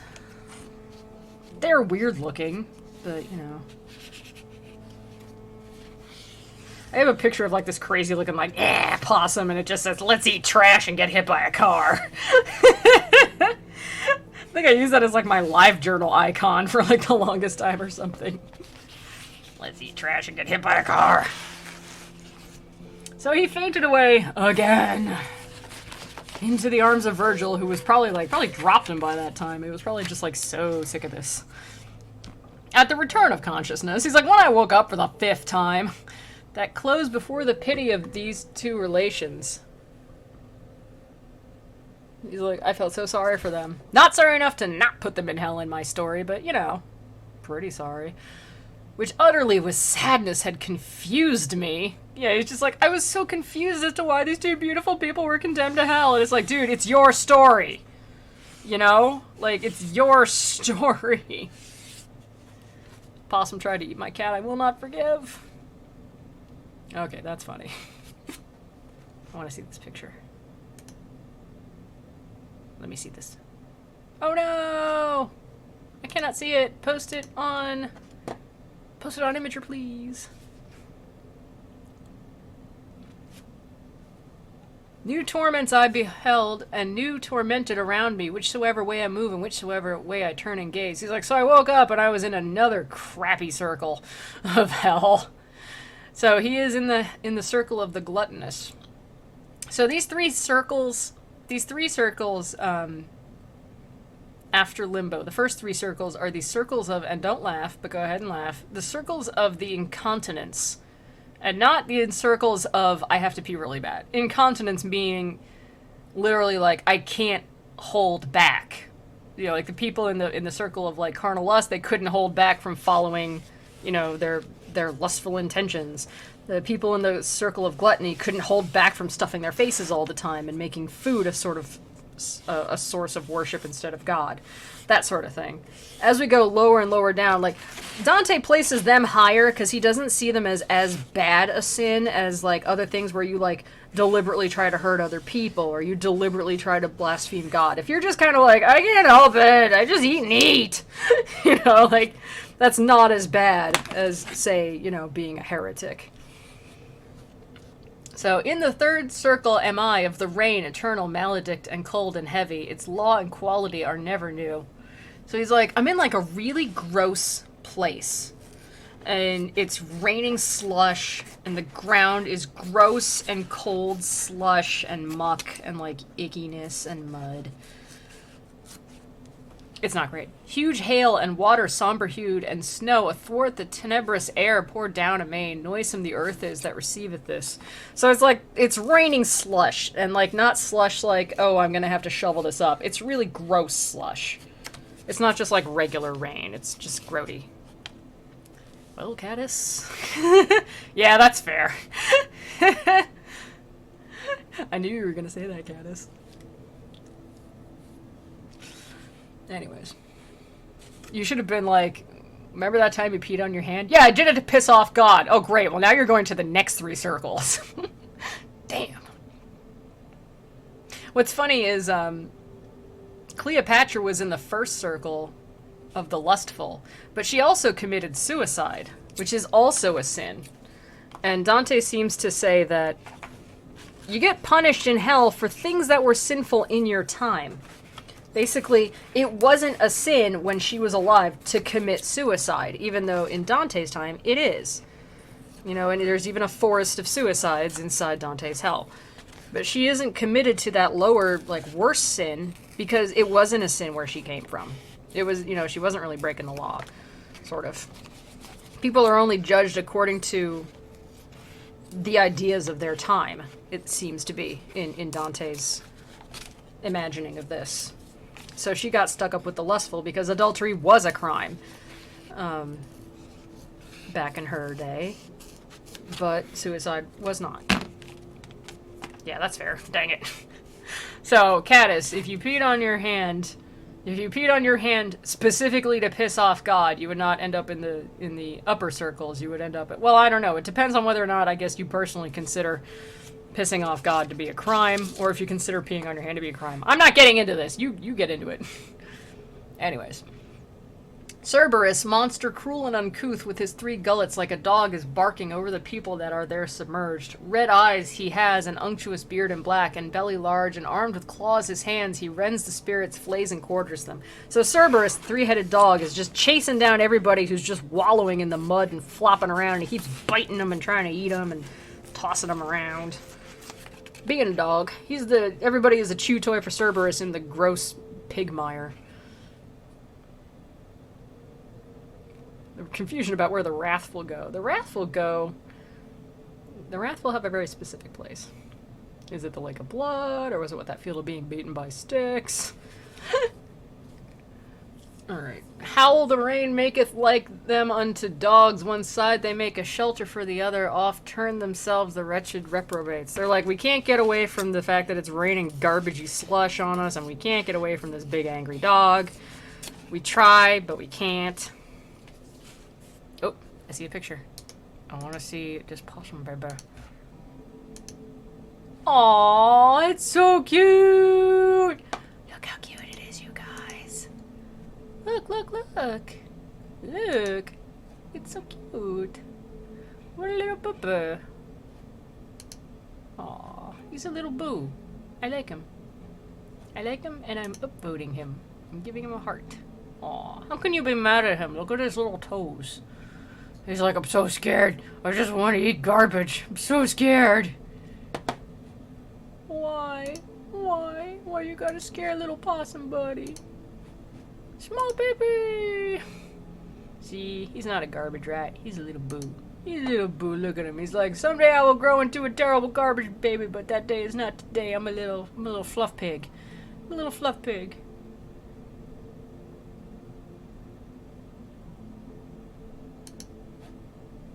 Small baby. Oh, great. Now you got me clicking on other stuff in Imager, you ass.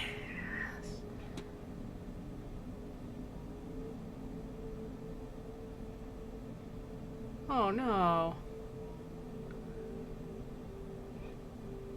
Oh my god, that is so sad. Cat's former owners didn't want them anymore, and he walked 12 miles back to his former home, and his former owners were annoyed at that, brought him to a shelter, and asked him to be put down. Jeez. So they found the cat a new home. Well, no, he's in a foster home. That is just dick. Who does that? Look, if you can't handle having a pet, I'm sorry, you don't just be like, this thing is broken, I don't want it anymore. A pet is for life, my friend. I love opossums, they carry their babies on their back. Aww, that is very good, sis. Just be careful when you handle him, because there's a very good chance he might have rabies. Well, Cat is looking for a new home. So, right now he's in a foster home with a bunch of other little buddies. Some people are just dicks. Let's talk about something more cheerful, like descriptions of hell. When Cerberus perceived us, the great worm! He's a dog, but he's also a worm. Oh, they can't get rabies, but it did have fleas. Well, just be careful, it might have other things. His mouths he opened and displayed his tusks. Not a limb had he that was motionless. He was sketty. He was a sketty dog. And my conductor with his spans extended took of the earth, and with his fists well filled he threw into those rapacious gullets. So he's like, eat dirt, you stupid Cerberus! And it shut the dog up. Such as that dog is who by barking craves and quiet grows soon as his food he gnaws. For to devour it he but thinks and struggles, the like became those muzzles filth begrimed of Cerberus the demon, who so thunders over the souls that they would fain be deaf. So, the fitting punishment here is that those who are gluttonous are like pigs in the mortal realm, and like pigs they will roll around in the mire and the muck in the afterlife. Hungry but without food, and unable to enjoy food in like the comfort of a nice home or anything. They're in the cold, they're having slush constantly rain down on them. They're not happy. They would prefer to be anywhere else, even an Olive Garden. Let's see here. We passed across the shadows which subdues the heavy rainstorm, and we placed our feet upon their vanity, that person seems. He's like, we were literally walking on people. It might be that they were kind of intangible or something when they were I don't think they were walking on like people's actual bodies rolling around. That might be tough. They were all lying prone upon the earth, excepting one who sat upright as soon as he beheld us passing on before him. Oh, thou that art conducting through this hell, he said to me. He's like, hey, are you on the tour for hell? Recall me if you can. Thyself was made before I was unmade. He's like, you know, you were alive when I was alive. And I said to him, the anguish which thou hast perhaps doth draw thee out of my remembrance, so that it seems that I have not ever seen thee. He's like, I don't even recognize you because you look like crap. You look ew. You look ew is what you look. But, let's see if I can find this man's history.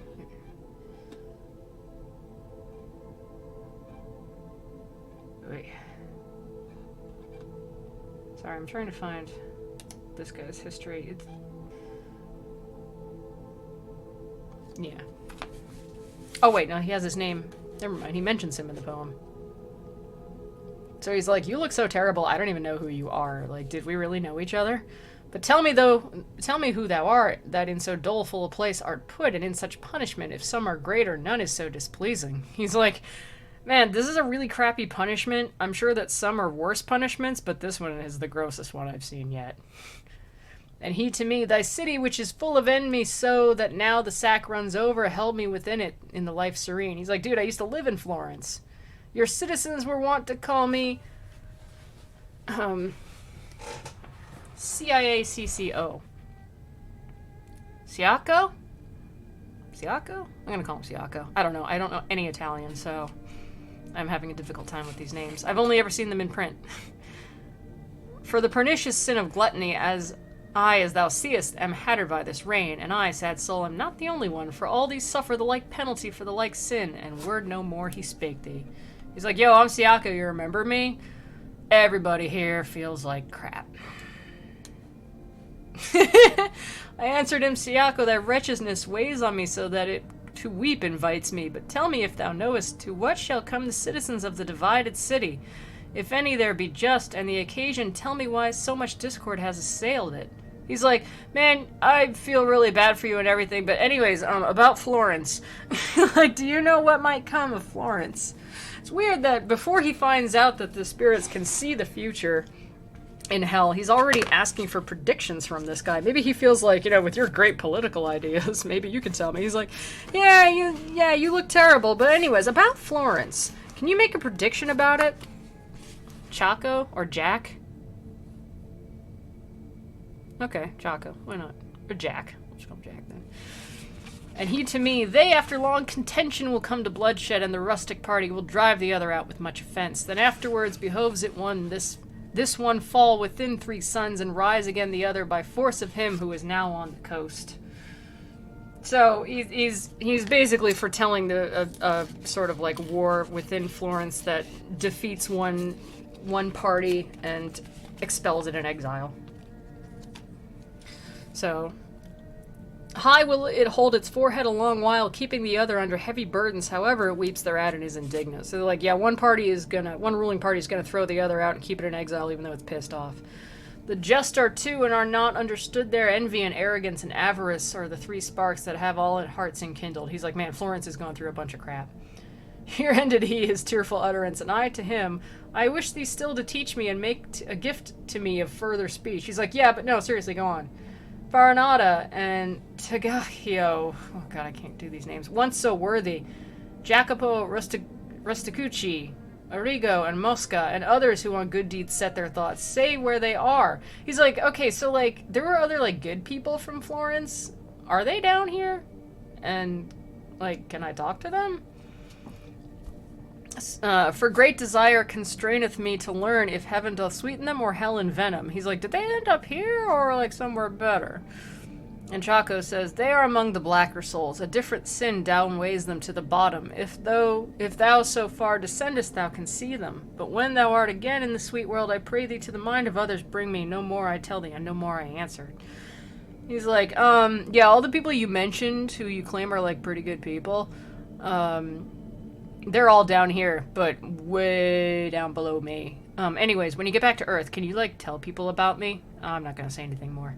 Then his straightforward eyes he turned askance, eyed me a little, and bowed his head, and he fell therewith prone like the other blind. He's like, just lays back down in the mud like flop. The thing with Dante is he would often express great admiration for people he still flippin' hated and considered his rivals. He's like, oh, Farinata, that was a really, what a proud man he was and everything. He's burning in hell! Like everybody else I dislike. But what a proud man he was. So regal. Hey, so you know Jimmy? Or is he around the corner? Yeah, like, they're like, so all these other people that I know, like, whenever someone asks me where Lynx is, I'm going to say he is among the black of souls. It's actually there among the blacker souls, not the black of souls. But yeah, I guess you could actually probably do either translation. Let's see, and then Virgil says to him, he wakes no more, this side the sound of the angelic trumpet, one shall approach the hostile potentate, each one shall find again his dismal tomb, shall reassume his flesh and his own figure, shall hear what through eternity re-echoes. They're like, they're gonna lay in that mud until Judgment Day when everybody gets their own bodies back. They're not gonna be happy about it, though. So we passed onward over the filthy mixture of shadows and of rain with footsteps slow, touching a little on the future life. Wherefore I said, Master, these torments here, will they increase after the mighty sentence, or lesser be? Or will they be as burning? He's like, so when Judgment Day comes, is like everybody in hell gonna be worse off, or better, or just kind of stay the same? Or like, are they gonna get punished more after Judgment Day, or like less? Or is it just status quo? And Virgil says, return unto thy science. And he's like, yeah, there's really science behind this. Which wills that as the thing more perfect is, the more it feels of pleasure and of pain, albeit that these people maledict to true perfection never can attain hereafter more than now they look to be. He's like, well, when things after Judgment Day, when things are after Judgment Day, everything's going to be more perfect.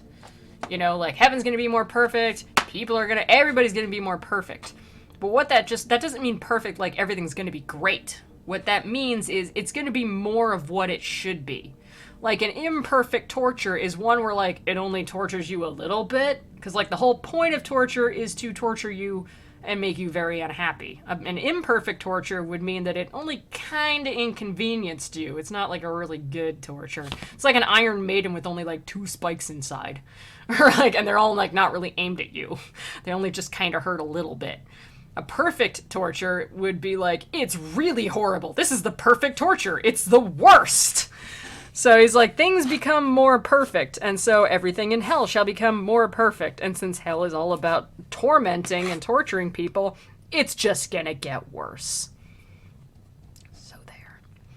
Round in a circle by that road we went, speaking much more, which I do not repeat. We came unto the point where the descent is, where we found Plutus, the great enemy. Plutus, the ancient god of greed, or of riches. This torture mildly inconvenienced me. Yes, that is an imperfect torture. A lot of people are just like, well, things are going to get more perfect after the judgment. That means their tortures are going to get less. No, they're going to get worse, because their tortures will be even more perfect and, like, super on point than they were before. God. Which means they're just going to have to, they're going to have to watch tons of reruns of The World According to Jim. Actually, no. What is that one show? You know, that one show? The Big Bang Theory. I feel like that's the perfect form of torture. Especially if you're a nerd. Because you're like, none of this makes any sense. They're going to live their best, worst afterlife. It's like that part once on The Big Bang Theory where, like, somebody was, like, playing a game on his laptop and they were like, what are you playing? And he's like, Mario 64. And he's like, but that's not a laptop game. He's like, I know, I'm playing it on an emulator. And, like, 40 laugh tracks play.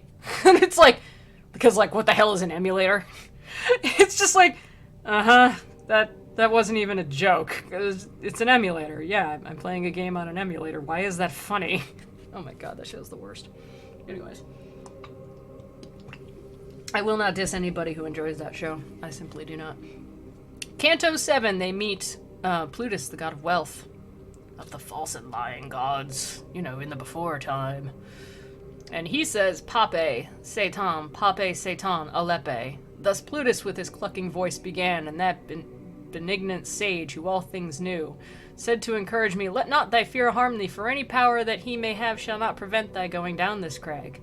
So, like, Plutus, the god of wealth, is hanging around, and he's like, Pape, Satan, Alepe! And, like, nobody knows what that means.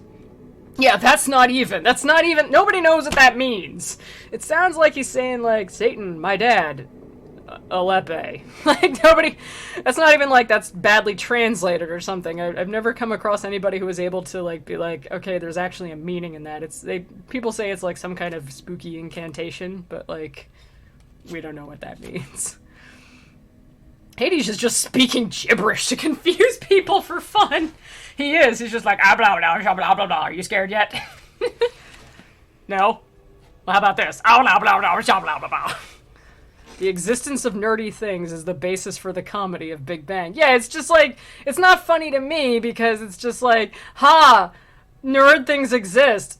4,000 laugh tracks play, and you're just like, that's actually, I don't know. He's got to entertain himself somehow. Well, Plutus, this is not Pluto, this is Plutus. This is not the god you're thinking of. These are not the gods you're thinking of. This is Plutus, the god of wealth. He's not Hades. He's just a guy. Nerdy. So, and Virgil's just like, don't pay any attention to that, guys. Just, ye old bibbity bobbity boo. he's like, just don't even listen to, he's just saying stuff. He's just saying stuff. Don't even stress yourself about it. He's just talking. He do that.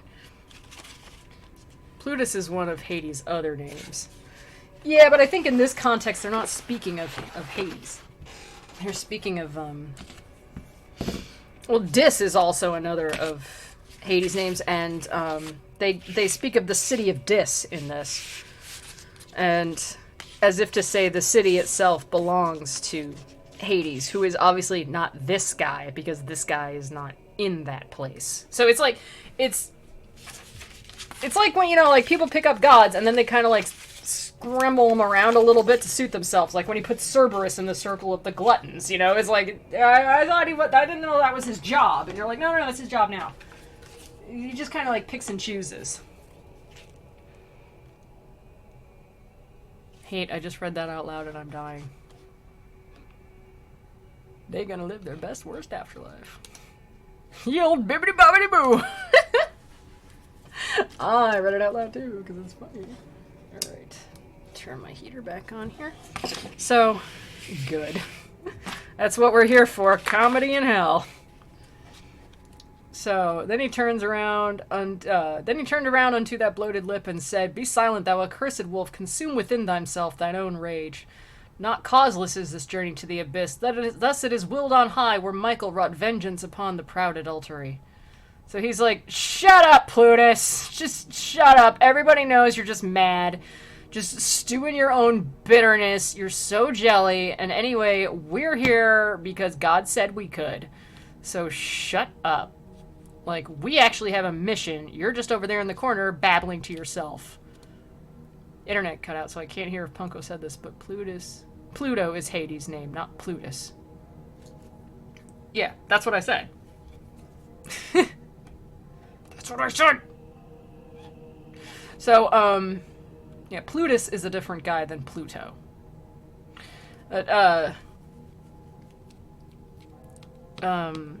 So he says, Thus it is willed on high, where Michael wrought vengeance upon the proud adultery. What he's like, hey, our mission is from heaven, which I, again, won't say by its name. I'll say it as that place where Michael wrought vengeance upon the angel rebellion, the proud adultery, or the proud rebellion. Even as the sails inflated by the wind involved together fall when snaps the mast, so fell the cruel monster to the earth. Virgil, like, clapped back at him so hard that Pluto, now you got me doing it. Plutus was just like, oh damn, and fell down. And Virgil's like, yeah. You know, that's how we do. And thus we descended into the fourth chasm, gaining farther still on the dolesome shore. You can't come up with any other words. This might just be the fault of the translator, but boy is it annoying. Which all the woe of the universe ensacks. Justice of God, who weeps upon so many new toils and suffering as I beheld, and why doth our transgressions waste us so?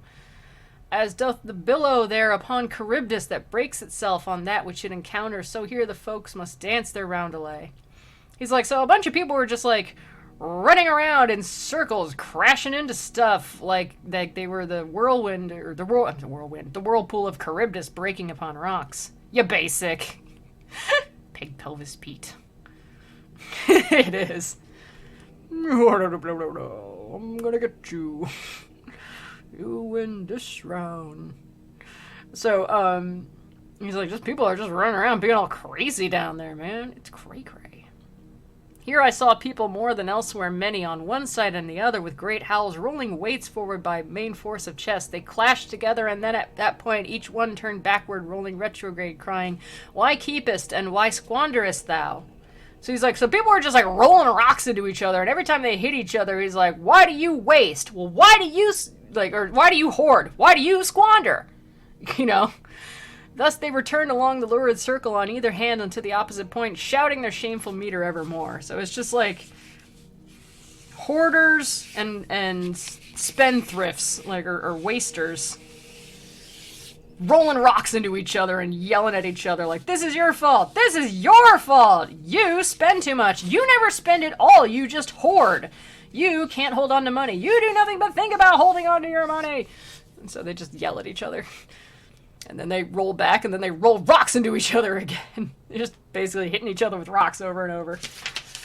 And it must be really tough. Then each, when he arrived there, wheeled about through his half-circle to another joust, and I, who had my heart pierced, as it were, exclaimed, Master, now declare to me what people these are, and if all were clerks, these shaven crowns upon the left of us. Bumper cars! Yeah, that's what they are. And he to me, all of them were a squint in intellect in the first life, so much that there with measure they made no spending. They no spending made. Oh my god. It's like they have to find the most awkward way to phrase a sentence. It's a translation. You don't have to work that hard at it. Clearly enough, their voices bark it forth whenever they reach the 2 points of the circle where sunders them the opposite defect. So he's like, these clerks and misers, these Ebenezer Scrooges over on the left here, they made no measured spending. Like, they hoarded all their money, and, I don't want to give to taxes, I don't want to give to the poor, I don't even want to spend for food on myself, I'll just steal it and bury me with my money. I'll just, whatever, nobody touch my gold, dude, nobody touch my gold. And So they were the misers who made no measured spending. Clerks, those were with who no hairy covering have on the head, the popes and cardinals in whom doth avarice practice its excess. So he's like, on this side you have these clerks. On the other side you have these guys with shaved heads, which means that they were monks or they were cardinals. They were of the church. And they, on the other hand, spent like crazy. They spent all their money and they wasted it all on excess. And, wasn't even their money to spend, dang it. And so they wasted all their money. So these people basically just roll rocks into each other like a joust all day long, yelling at each other like, why are you so wasteful? Why are you so stingy? Just yelling at each other. And I said, Master, among such as these I ought forsooth to recognize some few who were infected with these maladies. And he to me, vain thought thou entertainest. Jesus, the structure of these sentences is deliberately opaque. Jerk bowling. Yeah, it is basically jerk bowling. And, I feel like they could translate these more plainly, and maybe students who had to read it would find it more interesting. It's like they're trying to make it as obtuse as possible. The undiscerning life which made them sordid now makes them unto all discernment dim. So Dante's like, I thought maybe I'd recognize some people here, but I don't recognize anybody here. And he's just like, okay, you know what? You're just being vain. Like, none of my friends are here. He's like, the fact that they're all in hell and everything and being punished and stuff, it's kind of like messing up their faces. You probably know some people here. You just don't recognize them because they've become dim. It's hard to recognize them now, but I bet you do. Don't have that Florentine pride like, I don't know anybody in this place, because you probably do. Forever shall they come to these two buddings. These from the sepulchre shall rise again with the fists closed and these with tresses shorn. So, he's like, these guys over here with their closed fists around their money, these clerks asquint who never spend and only hoard, and these with their with their heads shaved, these men of the cloth of the holy orders who do nothing but spend, even though they're supposed to take a vow of poverty. Ill-giving and ill-keeping the fair world have taken from them and placed them in this scuffle, whatever it be. No words adorn I for it. He's like, I don't even know what to call what they're doing right here. Bumper cars, jerk bowling. He's like, I call it a scuffle, I guess. I have no real word for what they're doing here, but it's embarrassing, I'll tell you that much. You know what? I turned this on to heat up and it's got the wrong nib on it. I get to get the other nib. And he's like, so, they're two opposing forces. What's interesting? If you've ever seen a playthrough of the video game Dante's Inferno, which was I'm not going to say it's a great game. They should do Dante and Virgil's Bogus Adventure. Dude, I want to write that. But I'm not going to say it's a great game, and it certainly doesn't stick to like any sort of actual, It's not about, Dante just going through hell getting a tour. It's about, like, he came back from the Holy Wars. They set it in, like, another era. He's coming back from, like, the Holy Wars, and he committed all these sins, and he, like, sews his cross of the crusade and fabric, like, onto his very flesh to punish himself, with, I guess, like, dying of a skin infection. And, and he's got to go find his girlfriend, Beatrice, and all this. It's kind of like God of War Crusade Edition. But the interesting thing about it is somebody told me to, like, they're like, well, you should check out, like, just a playthrough of it. You don't have to play the game. And so I watched a playthrough, and they actually took an enormous amount of quotes from Dante's Inferno. Like, almost everything that Virgil says in the game, he said in the actual Inferno. And there were bits in it that they didn't have the rocks pushing against each other, that sort of thing. For the misers and the squanderers, they had like everybody boiling in gold or something. But you would always hear the damned yelling out in the background about their fate and everything. And they did actually put a bunch of historical people in there where they put Francesca in there and everybody else, and as little side characters, like almost like collectibles. And they did have a woman yell, like, why do I hoard? Why do you squander? Just as a throwaway line in the background while you're running through all these people yelling in hell. And I was like, it's interesting that they actually read Dante's Inferno. They didn't stick to it because it had to be some sort of epic shirtless God of War baloney. But they did take a lot of information from it. They had it in their laps, as Caddis would say. But they actually did read quite a bit of it. And every bit of Virgil's dialogue, almost, I want to say, like, out of the many lines he got, one line was not directly taken from the Inferno. Everything else, like, it was kind of like, I don't know, they made it a little bit easier to understand. But not by much. And I find when I'm reading through this, I'm like, they probably should have, well, I don't want to say it, but they should have used the video game translation for some of this, because some of the sentences, it's like they tried to use the most obtuse way possible of translating it. And I was like, it almost kind of it sounds better when video game Virgil says it. So now he's talking to me, he's like, hey, what is fortune? What is Dame Fortune? Can you explain it to me, Virgil? And Virgil's like, are you really that stupid, or do you just want me to talk? Like, do you just want me to talk to you? Okay, fine, I'll tell you.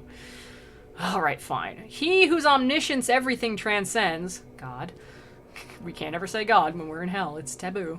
The heavens created and gave who should guide them, that every part to every part may shine, distributing the light in equal measure. He in like manner to the mundane splendors ordained a general mistress and guide, that she might change at times the empty treasures from race to race, from one blood to another, beyond resistance of all human wisdom. So he's like, God made the world, and he made it so that from time to time the sun shines in all places, and it kind of moves around and everything. The weather goes everywhere, the heavens go everywhere. And he also assigned, Lady Luck or Lady Fortune as the minister of, the one who ministers wealth, empty treasures, to people on Earth and decides who gets wealth and who doesn't. And it all kind of goes round and round. That's why it's the Wheel of Fortune. And, sometimes there's no rhyme or reason to it. One city-state can be the richest in the whole hemisphere for 100 years, and then 200 years later it's totally poor. Whatever. Oh, post that up in the Discord, Caddis. I'd like to check it out. So, therefore one people triumphs and another languishes in pursuance of her judgment, which hidden is, as in the grass a serpent. So he's like, so some people kind of win out in the Wheel of Fortune, and even people who, chase her, they lose, because it's really hard to chase Lady Luck. You can't, it's super hard. What a bizarre concept. Yeah. Right? Your knowledge has no counterstand against her. She makes provision, judges, and pursues her governance as there as the other gods. So there's you can't perceive her. You can't get one over on Dame Fortune and be like, I can predict who you're going to give wealth to next. It's just chance. Her permutations have not any truce. Necessity makes her precipitate, so often cometh who his turn obtains. So she's really quick about this. She makes her decisions quickly, and she has no alliance with anyone. And this is she who is crucified even by those who ought to give her praise, giving her blame amiss and bad repute. They're like, everybody blames Luck, but honestly, you ought to give her due, because you've probably benefited from her in some point. But she is blissful, and she hears it not. Among the other primal creatures gladsome, she turns her sphere, and blissful she rejoices. She's like, she doesn't even care what you people think of her. She's happy just doing her job. She turns her wheel, maintains her realm. Let us descend now unto greater woe. Already sinks each star that was ascending when I set out, and loitering is forbidden. You can't loiter in hell. Do not even try to loiter in hell. Don't do it. You can't loiter. You're not allowed. Where is my other paper template? Hold on a moment. So much paper. So much paper. Aha. Give me paper. So they're like, it's getting late. Let's just keep going, dude. You can't loiter in hell. I mean, you can, but don't. We cross the circle to the other bank, near to a fount that boils and pours itself along a gully that runs out of it. You're like, okay, so we got to the other side of this little rivulet that we were crossing, and there is a fountain that's just boiling and pouring stuff along a gully. The water was more somber far than purse, and we, in company with the dusky waves, made entrance downward by a path uncouth. He's like, so we found a little tiny secret path that we were following, and there was this really dark water, so we were just kind of walking along this little teeny river. a marsh it makes, which has the name of Styx. So he changes the river Styx to the marsh Styx. This tristful brooklet, which, when it has descended down to the foot of the malign gray shore. So they followed this little teeny tiny brook down to the marsh called Styx. And I, who stood intent upon beholding, saw people mud besprent in that lagoon, all of them naked and with angry look. It's like, so there are people down there in this gross-ass, muddy, marshy rivers place, and they all look pissed. They smote each other, not alone with hands, but with the head and the chest and feet, tearing each other piecemeal with their teeth. Said the good master's son... So now, like, Virgil is just calling Dante his son. He's just like, I love you so much. He's like, I love you too, Virgil. Adopt me. Thou now beholdest the souls of those whom anger overcame, and likewise I would have thee know for certain, beneath the water people are who sigh and make this water bubble at the surface as the eye tells thee wheresoever it turns. He's like, okay, so the wrathful are up to their necks in this river, and they're just like having a mud wrestling contest. They're just beating each other up with like their hands, they're headbutting each other, they're kicking each other. They're just being dinguses. And down below them, underneath the water, he's like, there are people down at the bottom of the river. You can't see them, but they're under there. You can see them, like, breathing or talking because, like, a bunch of bubbles keep coming up. Fixed in the mire, they say, quote, we sullen were in the sweet air, which by the sun is gladdened, bearing within ourselves a sluggish reek. Now we are sullen in this stable mire. This hymn do they keep gurgling in their throats, for with unbroken words they cannot say it. So he's like, so over and over, the people who are stuck in the mud at the bottom of the river are like, you know, when we weren't happy and we were sullen and cranky and wrathful inside of ourselves when we were up where it's nice and sunny on Earth, and now we're stuck in this mire. What he's doing is he's showing that there are two kinds of wrath that's being punished here. There's just like the crazy unreasoning wrath where you just punch other people because you're angry and you want to be physically violent. And, you know, but it's not about physical violence in this circle. It's just about being angry all the time. So there's the angry people who are just punching each other because they're just angry and they don't know what to do about it. There are the people who were angry but kept it inside and just sulked all the time. Kind of like that chick at that job I had once that I told you about where, like, everything made her mad in, like, a passive-aggressive way. Everything made her furious. It's like if you did something she didn't do, she was mad about that. If you liked a song she didn't like, if you liked a song she did like, but you like it more or less, whatever. Everything made her mad, and she would just kind of sit there and sulk. Nothing made her happy. A bonus wouldn't have made her happy. A raise wouldn't have made her happy. Everything made her so mad. And I have a feeling she would have ended up down there. And so they're stuck in the mud at the bottom of the river. Like, man, we could have enjoyed our life and not been so freaking sullen all the time and determined to be mad about everything. But we didn't, and now we're stuck in the mud because of it. And we're under the water, and they keep saying this, and that's why the bubbles keep coming to the top of the river, but you can't really hear them. So Virgil has to tell him what they're saying. Thus we went circling around the filthy fen, a great arc twixt the dry bank and the swamp, with eyes turned unto those who gorged the mire unto the foot of a tower we came last. So there are three kinds of people. That's, but, we haven't gotten to the third kind of wrath. They're all in the water, but the third kind of wrath has not yet been shown. But I will tell you, that's, like a conniving, contrived wrath. It's not like, I'm so mad I'm just flailing out at anybody. I'm just that sketty. It's more like, I am super mad at, like, I'm holding a vengeance against one specific person or something, or I'm, you know, I have a vendetta. I won't let go of how mad I am at specific people. It's a vindictive wrath. It's like, I want to get even with whoever I think has wronged me. I don't know about that. I'm not like that. I think people are cool. So then they came to a tower by this marsh river Styx. Let's see, I'll do Canto 8 and then we'll leave because it's almost 1. I say, continuing, that long before we to the foot of a high tower had come, our eyes went upward to the summit of it. By reason of two flamelets we saw placed there, and from afar another answered them, so far that hardly could the eye attain it. So they were at the bottom of a huge tower, and they see two fires, like signal fires, and then from way far away, like almost so far you can't see it, they see an answering signal fire. like a light in the distance. And to the sea of all discernment turned, I said, what saith this, and what respondeth that other fire, and who are they that made it? He's like, what is this? Who are they signaling?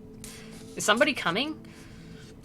And Virgil says, across the turbid waves, what is expected thou canst now discern, if reek of the morass conceal it not. He's like, well, just go look for yourself, dude. Here it comes. Cord never shot an arrow from itself that sped away athwart the air so swift as I beheld a very little boat. And he's like, you know, basically, faster than an arrow, a little boat was coming, which is a pretty fast boat. Came over the water towards us at that moment under the guidance of a single pilot who shouted, now art thou arrived, fell soul. So it's another boatman who's just like, is this another damned I gotta pick up?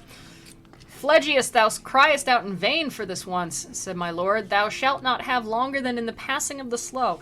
So he's just like, no, this guy's not damned. He's just taking the tour, but we need a ride in the boat. So, you know, hop to it. And he who listens to some great deceit that has been done to him and then resent it, such became Phlegyas in his gathered wrath. So the boatman Phlegyas is like, oh, come on! I thought I was going to get to ferry some fell souls here. I feel cheated. You lied to me. And he's just like, no, I didn't lie to you. Do I have to say again that it is willed in the place where it is willed or whatever? Look, God said we have a hall pass. Shut up. Like, you can tell Virgil's just getting really tired of having to explain himself, like, all the time. My guide descended down into the boat, and then he made me enter after him, and only when I entered seemed it laden. So, like, yeah, the boat only seems heavy after Dante gets in, because, of course, the other two are incorporeal. While we were running through the dead canal, up rose in front of me one full of mire, and said, who art thou that comest ere the hour? And I said to him, although I come, I stay not, but who art thou that hast become so squalid? Thou seest that I am one who weeps, he answered, and I to him, with weeping and with wailing, thou spirit maledict, do thou remain, for thee I know, though thou art all defiled. So he's like, a guy came up out of the water and was like, who's coming to visit? And he's just like, he's like, no, who's coming next to this circle of hell? This guy just kind of comes up out of the water, and Dante's like, I'm just visiting. I'm not here to stay. And who are you? You look gross. Like you're covered in blah. And I'm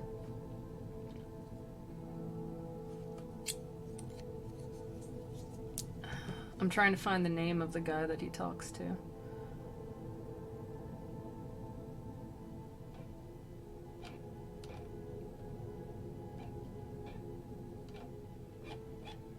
I can't seem to find.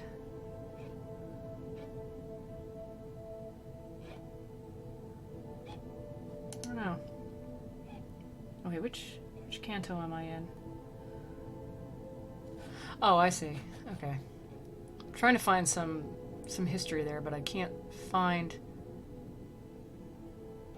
Oh, I see. There. All right. Never mind. He does mention his name further down. I gotta read further down and before I'm like, oh wait, hang on. I gotta look up the history of this guy because this guy's kind of like. So this guy all covered in mud is like, I'm really upset. He's like, who are you? And he's like, I'm a guy who's covered in dirt, and I'm like crying and stuff, and you know, and so who the hell are you? And Dante's like, you're gross, and you have to stay here, and I know who you are. Now I know who you are, even though you're all defiled, even though you look like crap because you're in hell. Then he stretched both his hands unto the boat, whereat my wary master thrust him back, saying, away there with the other dogs. He's like, he tried to get in the boat, and Virgil's like, get off the boat. You don't belong in the boat. Thereafter with his arms he clasped my neck and kissed my face and said, disdainful soul, blessed be she who bore thee in her bosom. There was an arrogant person in the world, goodness is none, that decks his memory, so likewise here his shade is furious.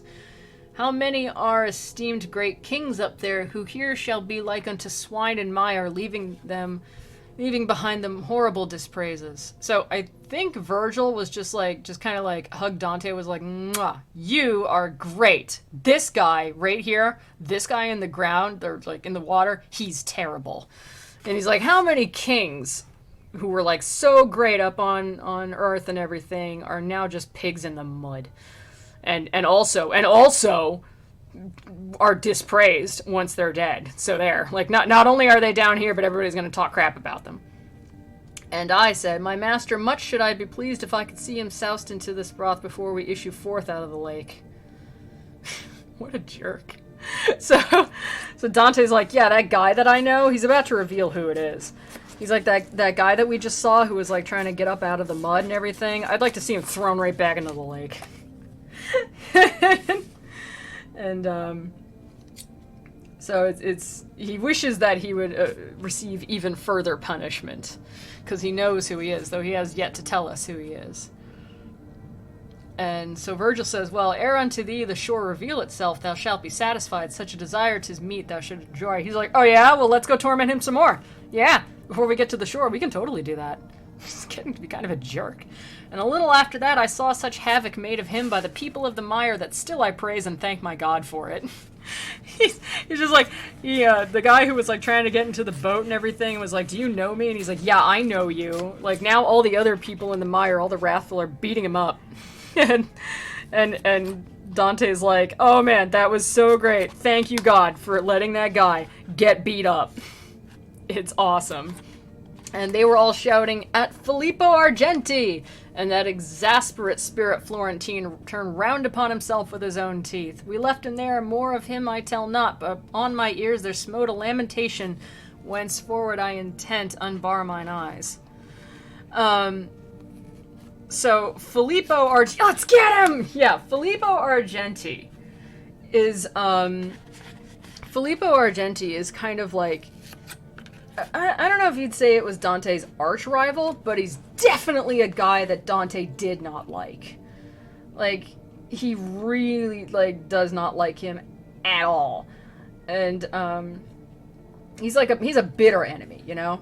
He also was part of a family that, opposed Dante's return to Florence. Because Dante was exiled, and this is after he wrote this. So this is written in the past when he doesn't know he's about to be exiled.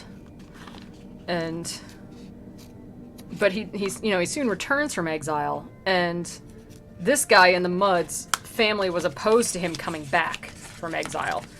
And yeah, he totally freaking hates this guy. He's like, he hates him. You know, he can kind of like sort of be like, oh yeah, all those other people, Cleopatra, Francesca, yeah, they totally belong among the damned, I guess. But this guy was the first guy in the story where he was like, no, F that guy.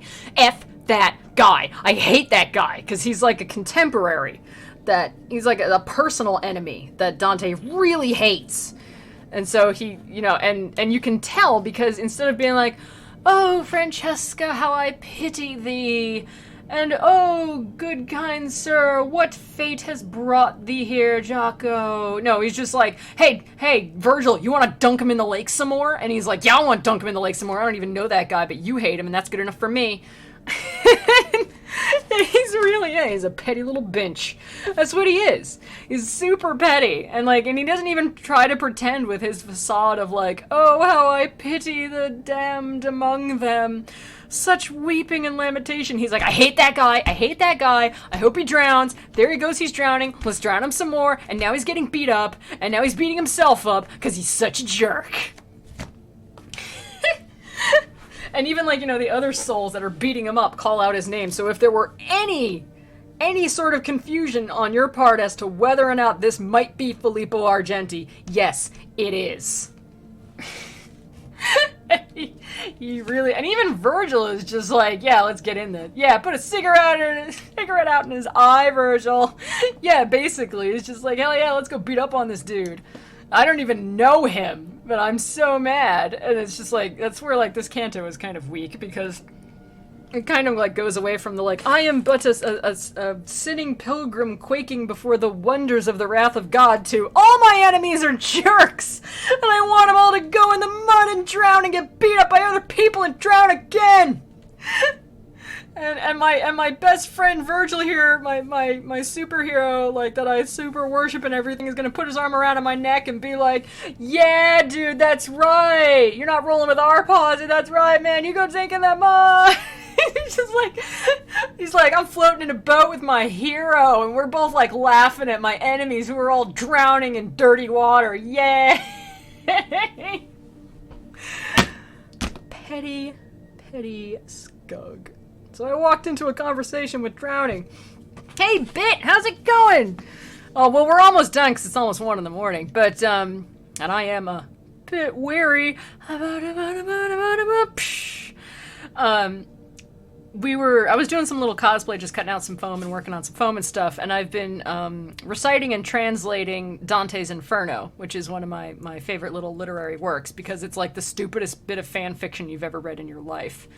And we were just getting to the part where Dante is talking about how his personal, like, bitter mortal enemy in real life, Filippo Argenti, is, like, totally up to his neck in mire and, like, drowning and looks like a jerk, and he's covered in dirt and he's suffering in hell, and, like, Dante and his, like, best friend and total hero from history, Virgil, are just sitting in a boat laughing at him.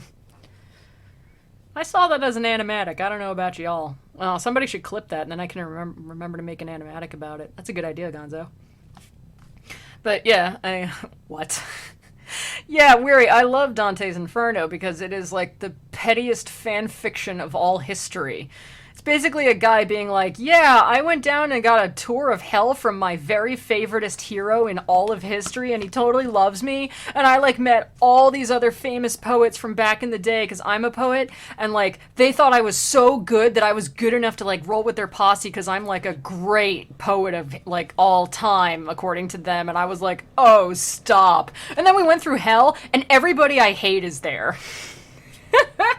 And it's like, a lot of people don't know that because it's all covered up with the ye olds and the these and the thous flowery language. They just think it's like a really boring representation of hell. But it's not. It's Dante's fan fiction about... He's like, oh, and that girl Beatrice, you know, the girl that I knew for like 15 years and never spoke a word to in my entire life, you know, but I was super obsessed with her. And then, like, one time, like, what was it, 16 years after we... No, I'm sorry, I'm counting the whole thing.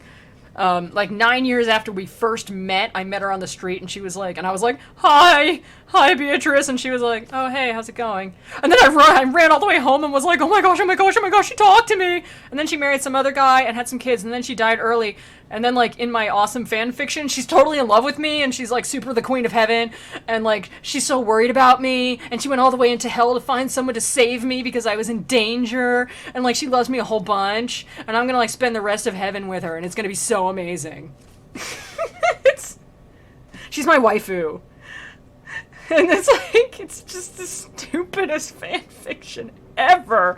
He's like the Gary Stu to end all of Gary Stu's. Apparently Filippo once slapped Dante. Yeah, that's why he ends up in Wrath. Apparently. I know, it's like hot gossip. Oh my gosh, it's so great.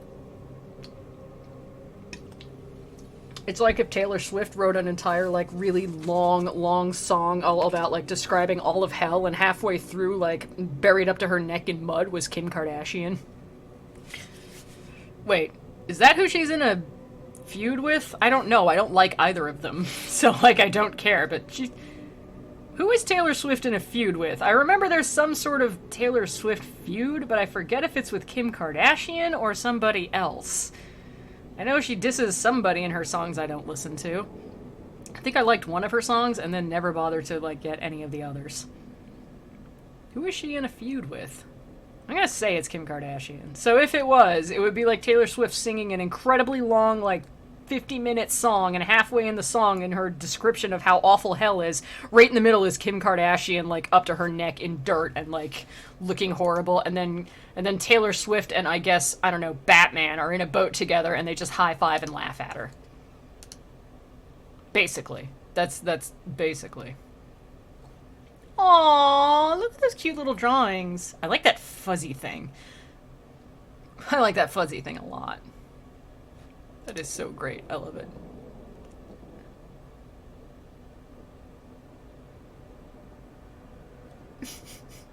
I'm looking at the picture. I like it.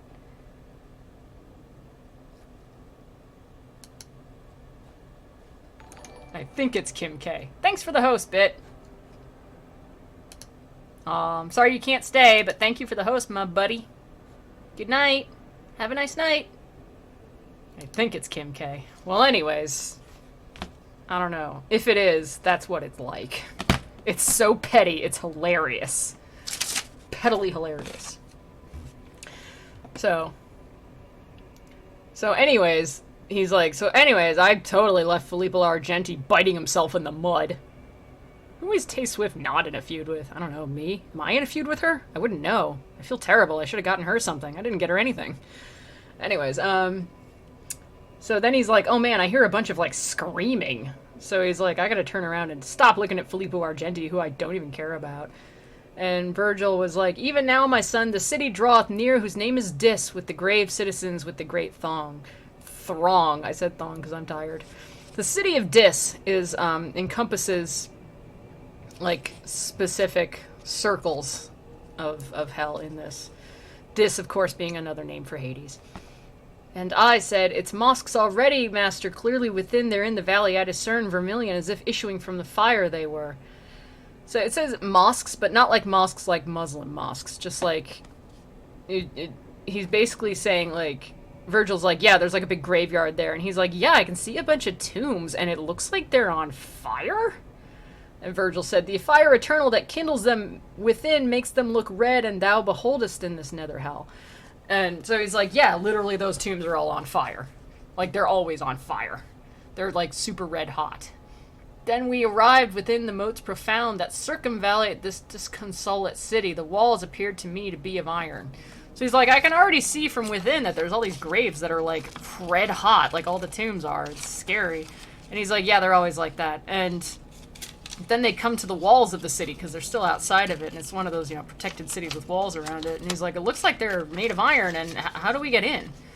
Like, how do we, what do we do here? What do we do? What do we do, Virgil, my best friend? Who we're totally gonna go get tacos together later, right? Tacos? And not without making first a circuit wide, we came unto a place where loud the pilot cried to us, debark, here is the entrance. So they went all the way, like a pretty ways around the city, not the whole way around the outer part of the city, but they went quite a ways before they were able to find, you know, the entrance. And, you know, the guy at the door was like, beat it, this is the entrance to the city. And, like, you don't belong here. More than 1,000 at the gates I saw out of the heavens rain down, who angrily were saying, who is this that without death goes through the kingdom of the people dead? And my sagacious master made a sign of wishing secretly to speak with them. So, like, there's, like, a whole bunch of fallen angels who were like, beat it, dead people only, you can't come in, this is for dead people only, who are you anyways, what are you doing here? And Virgil's just like, yo, can I just have a word with you guys in private, because this is, like, a private thing, and also it's a God thing, so you better listen. A little then they quelled their great disdain, and said, come thou alone, and he be gone, who has so boldly entered these dominions. Let him return alone by his mad road, try if he can, for thou shalt remain, who hast escorted him through such dark regions. They're like, okay, the living guy has to go. We'll talk to you, but he has to go. I don't care how, he has to leave. And you, Virgil, you can come in if you want, but you are not leaving once you do.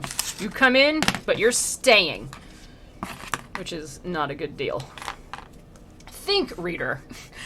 Like, Dante's like, dude, listen to me. This was a situation. Think, reader, if I was discomforted at utterance of the accursed words, for never to return here I believed. He's like, I thought it was the end, and I was going to be stuck here forever. Oh, my dear guide, who more than 7 times hast rendered me security and drawn me from imminent peril that before me stood, do not desert me, said I, thus undone.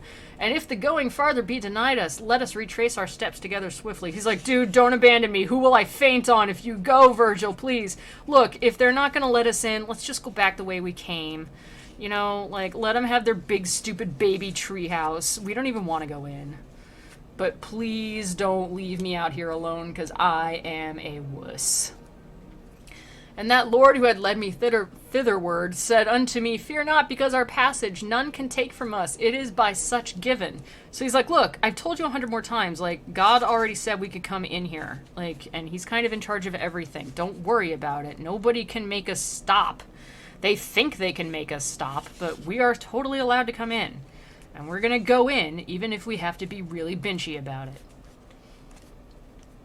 But here await me in thy weary spirit, comfort and nourish with a better hope, for in this never world I will not leave thee. He's just like, okay, Dante, just stay right here. I'm gonna go talk with them. Don't go anywhere. Don't talk to anybody weird. Just stay, okay? Just sit. Sit, Dante. Stay. And I will be right back. Don't wet yourself when I'm gone, okay? Just calm down. So onward goes, and there abandons me my father sweet, and I remain in doubt, for no and yes with my head content. And he's like, oh man, Virgil's gone. He's going over there to talk to those guys, and I'm no good alone. I could not hear what he proposed to them, but with them there he did not linger long, ere each within in rivalry ran back. So he's like, he went over and talked to them, and the fallen angels were like, they clearly weren't having whatever deal he was purporting, because their messengers ran right back to the gates. They closed the portals, those our adversaries, on my lord's chest, who had remained without, and turned to me with footsteps far between.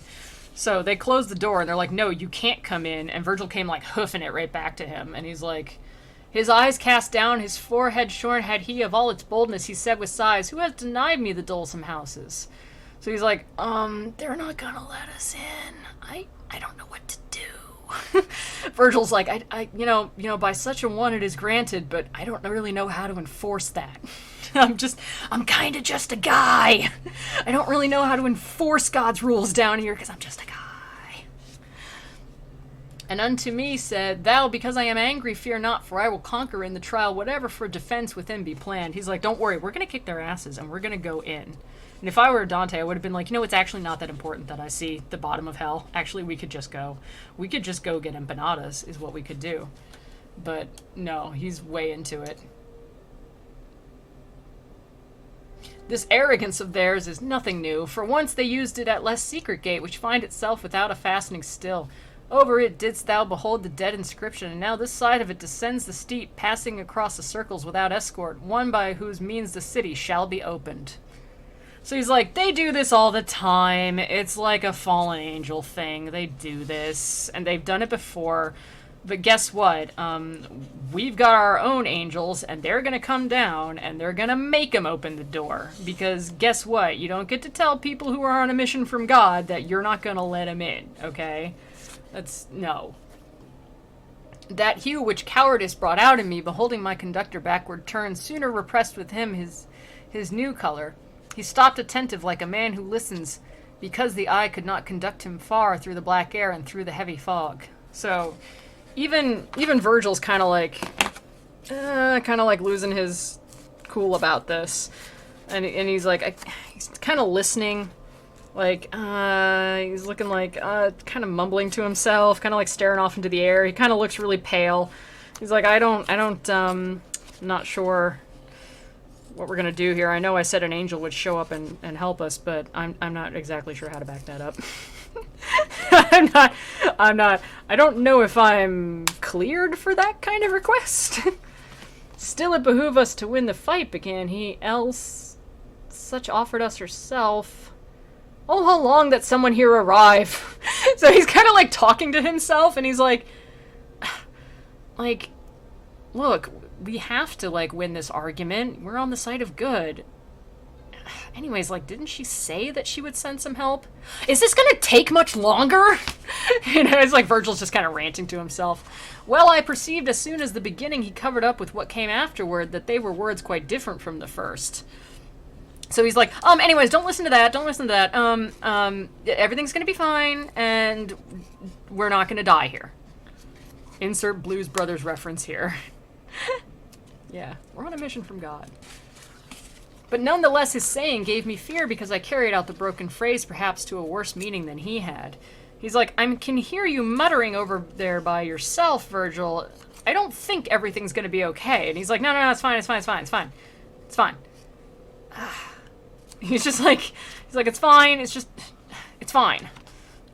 Daddy's got this. Shut up. I've got this. Crap, I so don't have this. Don't listen to that. I wasn't actually saying that. Yeah, so he's just kind of talking to himself. Into the bottom of the doleful conch doth any ever descend from the first grade, which for its pain has only hope cut off. So he's basically like, so just you know, not talking about this specific situation. I'm sure you've got it all under control.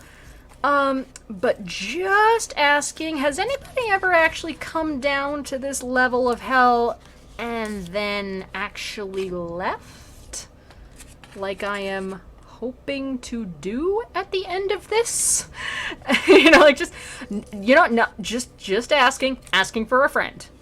That friend is me.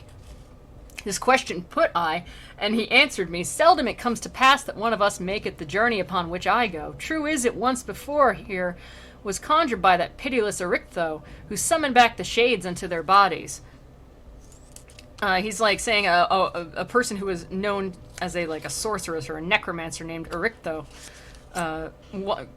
sometimes summons souls back from below here, back into their bodies, like, you know, kind of raise the dead sort of thing. He's like, it happens sometimes.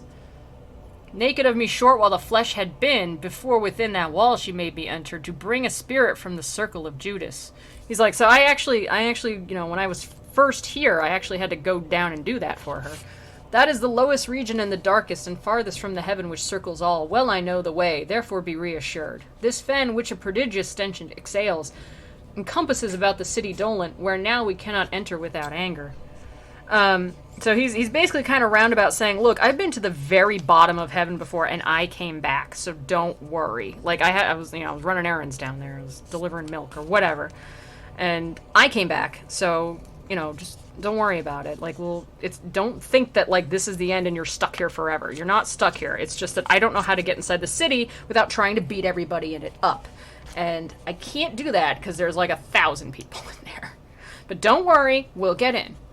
And more he said, but not in mind I have it, because mine eye had altogether drawn me towards the higher tower with the red flaming summit. So Virgil's just kind of talking on, and Dante's kind of like staring away from him because he's looking at the lit up tower with the fires in it. Or in a moment saw I swift uprisen the three infernal furies stained with blood, who had the limbs of women in their mane, and with the greenest hydras were begirt. Small serpents and seraphs were their tresses, wherewith their horrid temples were entwined. He's like, Virgil, there's a bunch of furies and scary monsters coming this way. I think Medusa's with them. I can't even tell. Do you, while we're standing here, you know, kind of like exposed, there's like some monsters coming, just so you know. And he who well the handmaids of the Queen of everlasting lamentation knew, said unto me, behold the fierce furies. This is Megara on the left-hand side, she who is weeping on the right, Alecto, Tisiphone is between, and then was silent. Each one her chest was rending with her nails, they beat them with their palms, and cried so loud that I for dread pressed close unto the poet.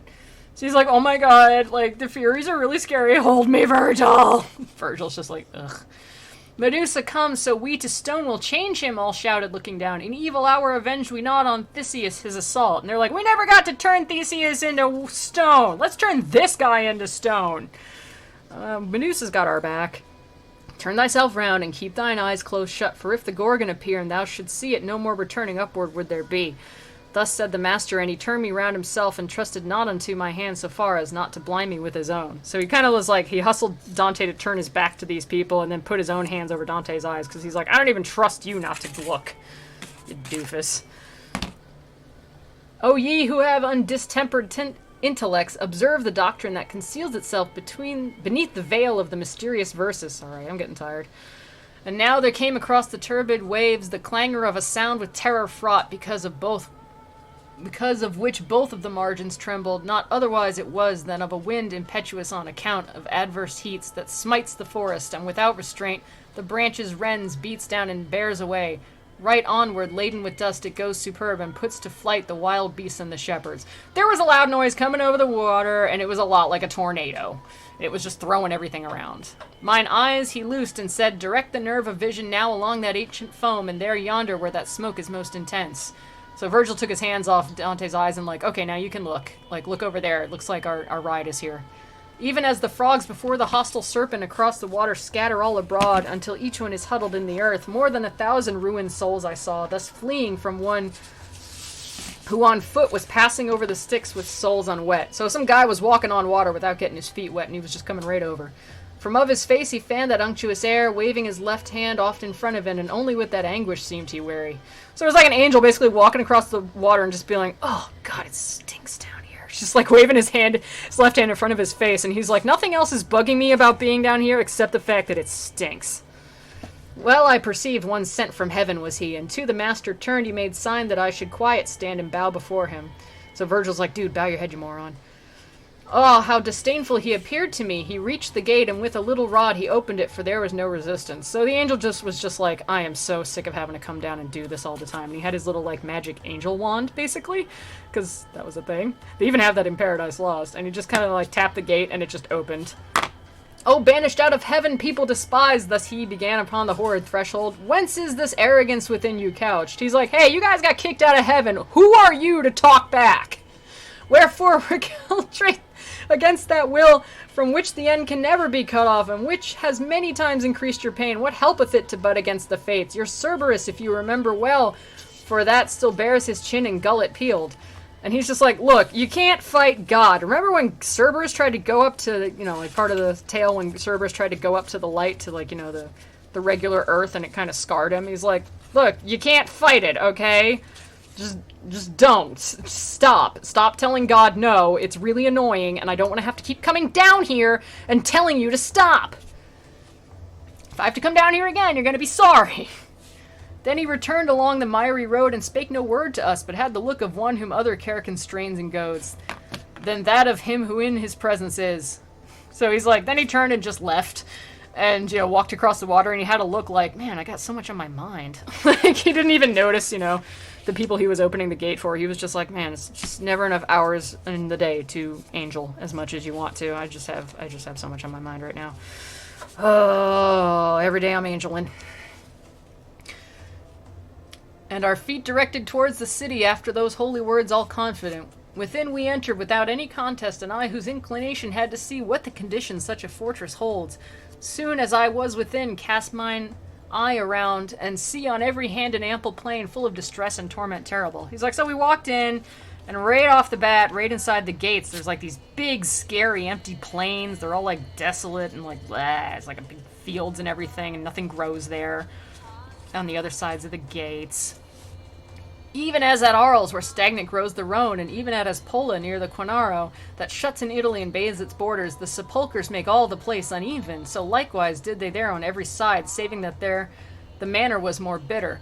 So he's like, yeah, so there were like graves everywhere. If you've seen a big grave in Italy, this is a bigger grave. They were big graves, they were graves everywhere. Like everywhere, all across the plains.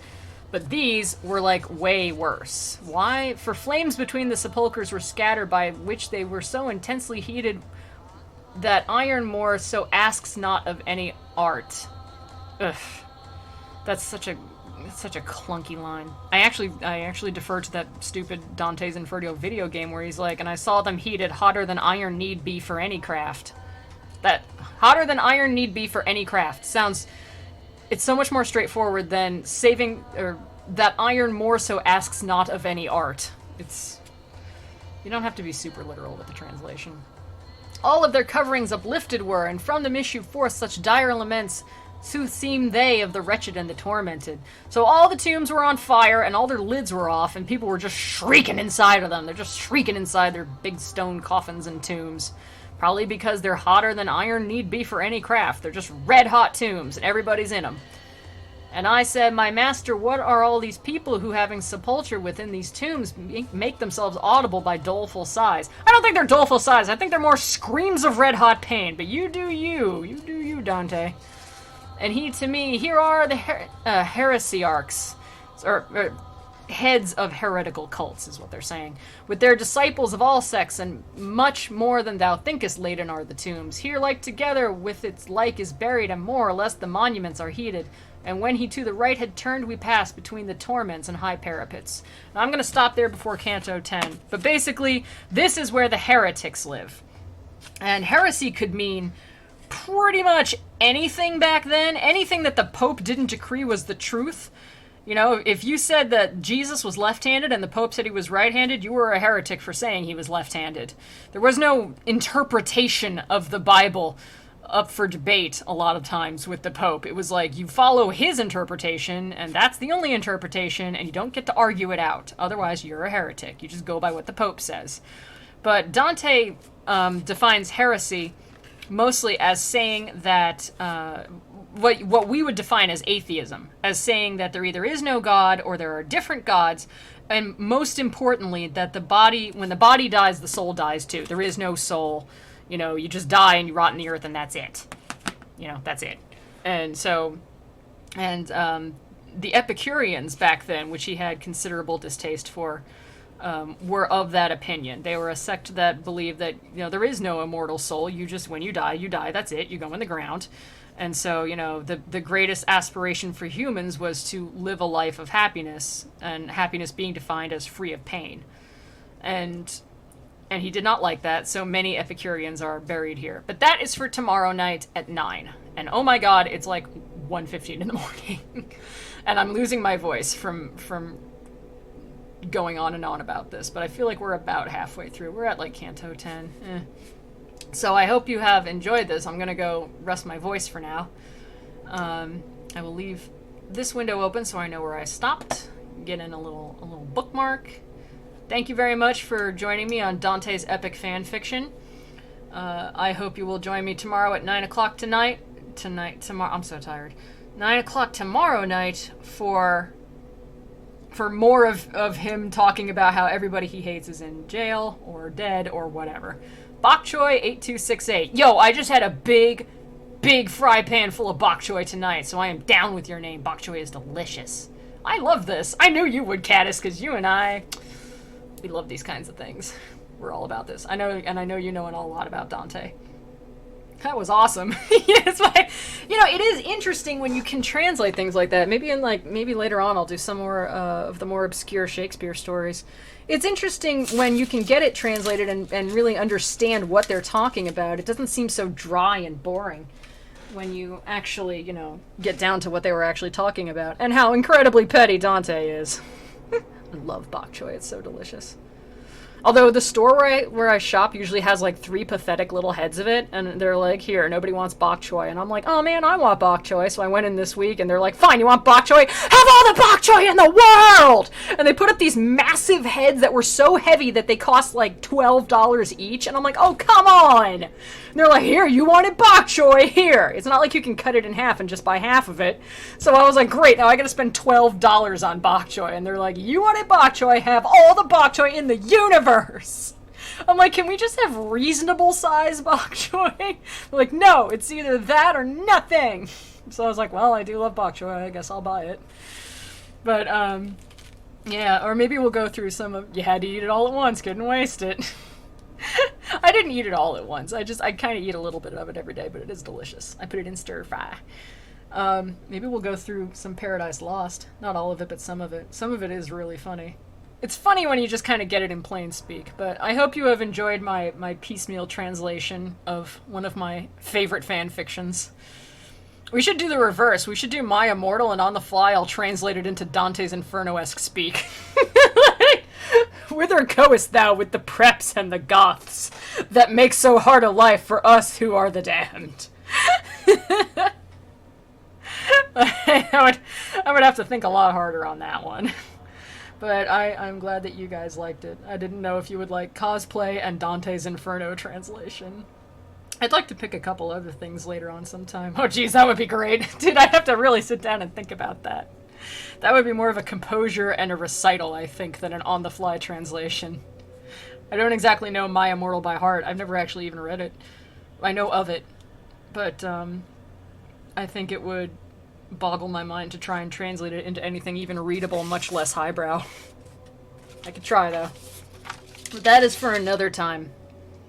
Anyways, I hope you guys enjoyed Dante, and we will hopefully finish him all up tomorrow night at 9. So, and we will have many more of his personal enemies that he can talk crap about and condemn to hell while avoiding his own sins. So, I hope you guys will tune in tomorrow. Good night, Gonzo. Thanks, everybody, for showing up and listening to me talk hoarsely until I lose my voice. I can't believe I've been talking since 9. Good God.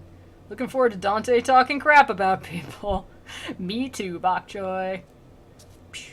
Check you guys later.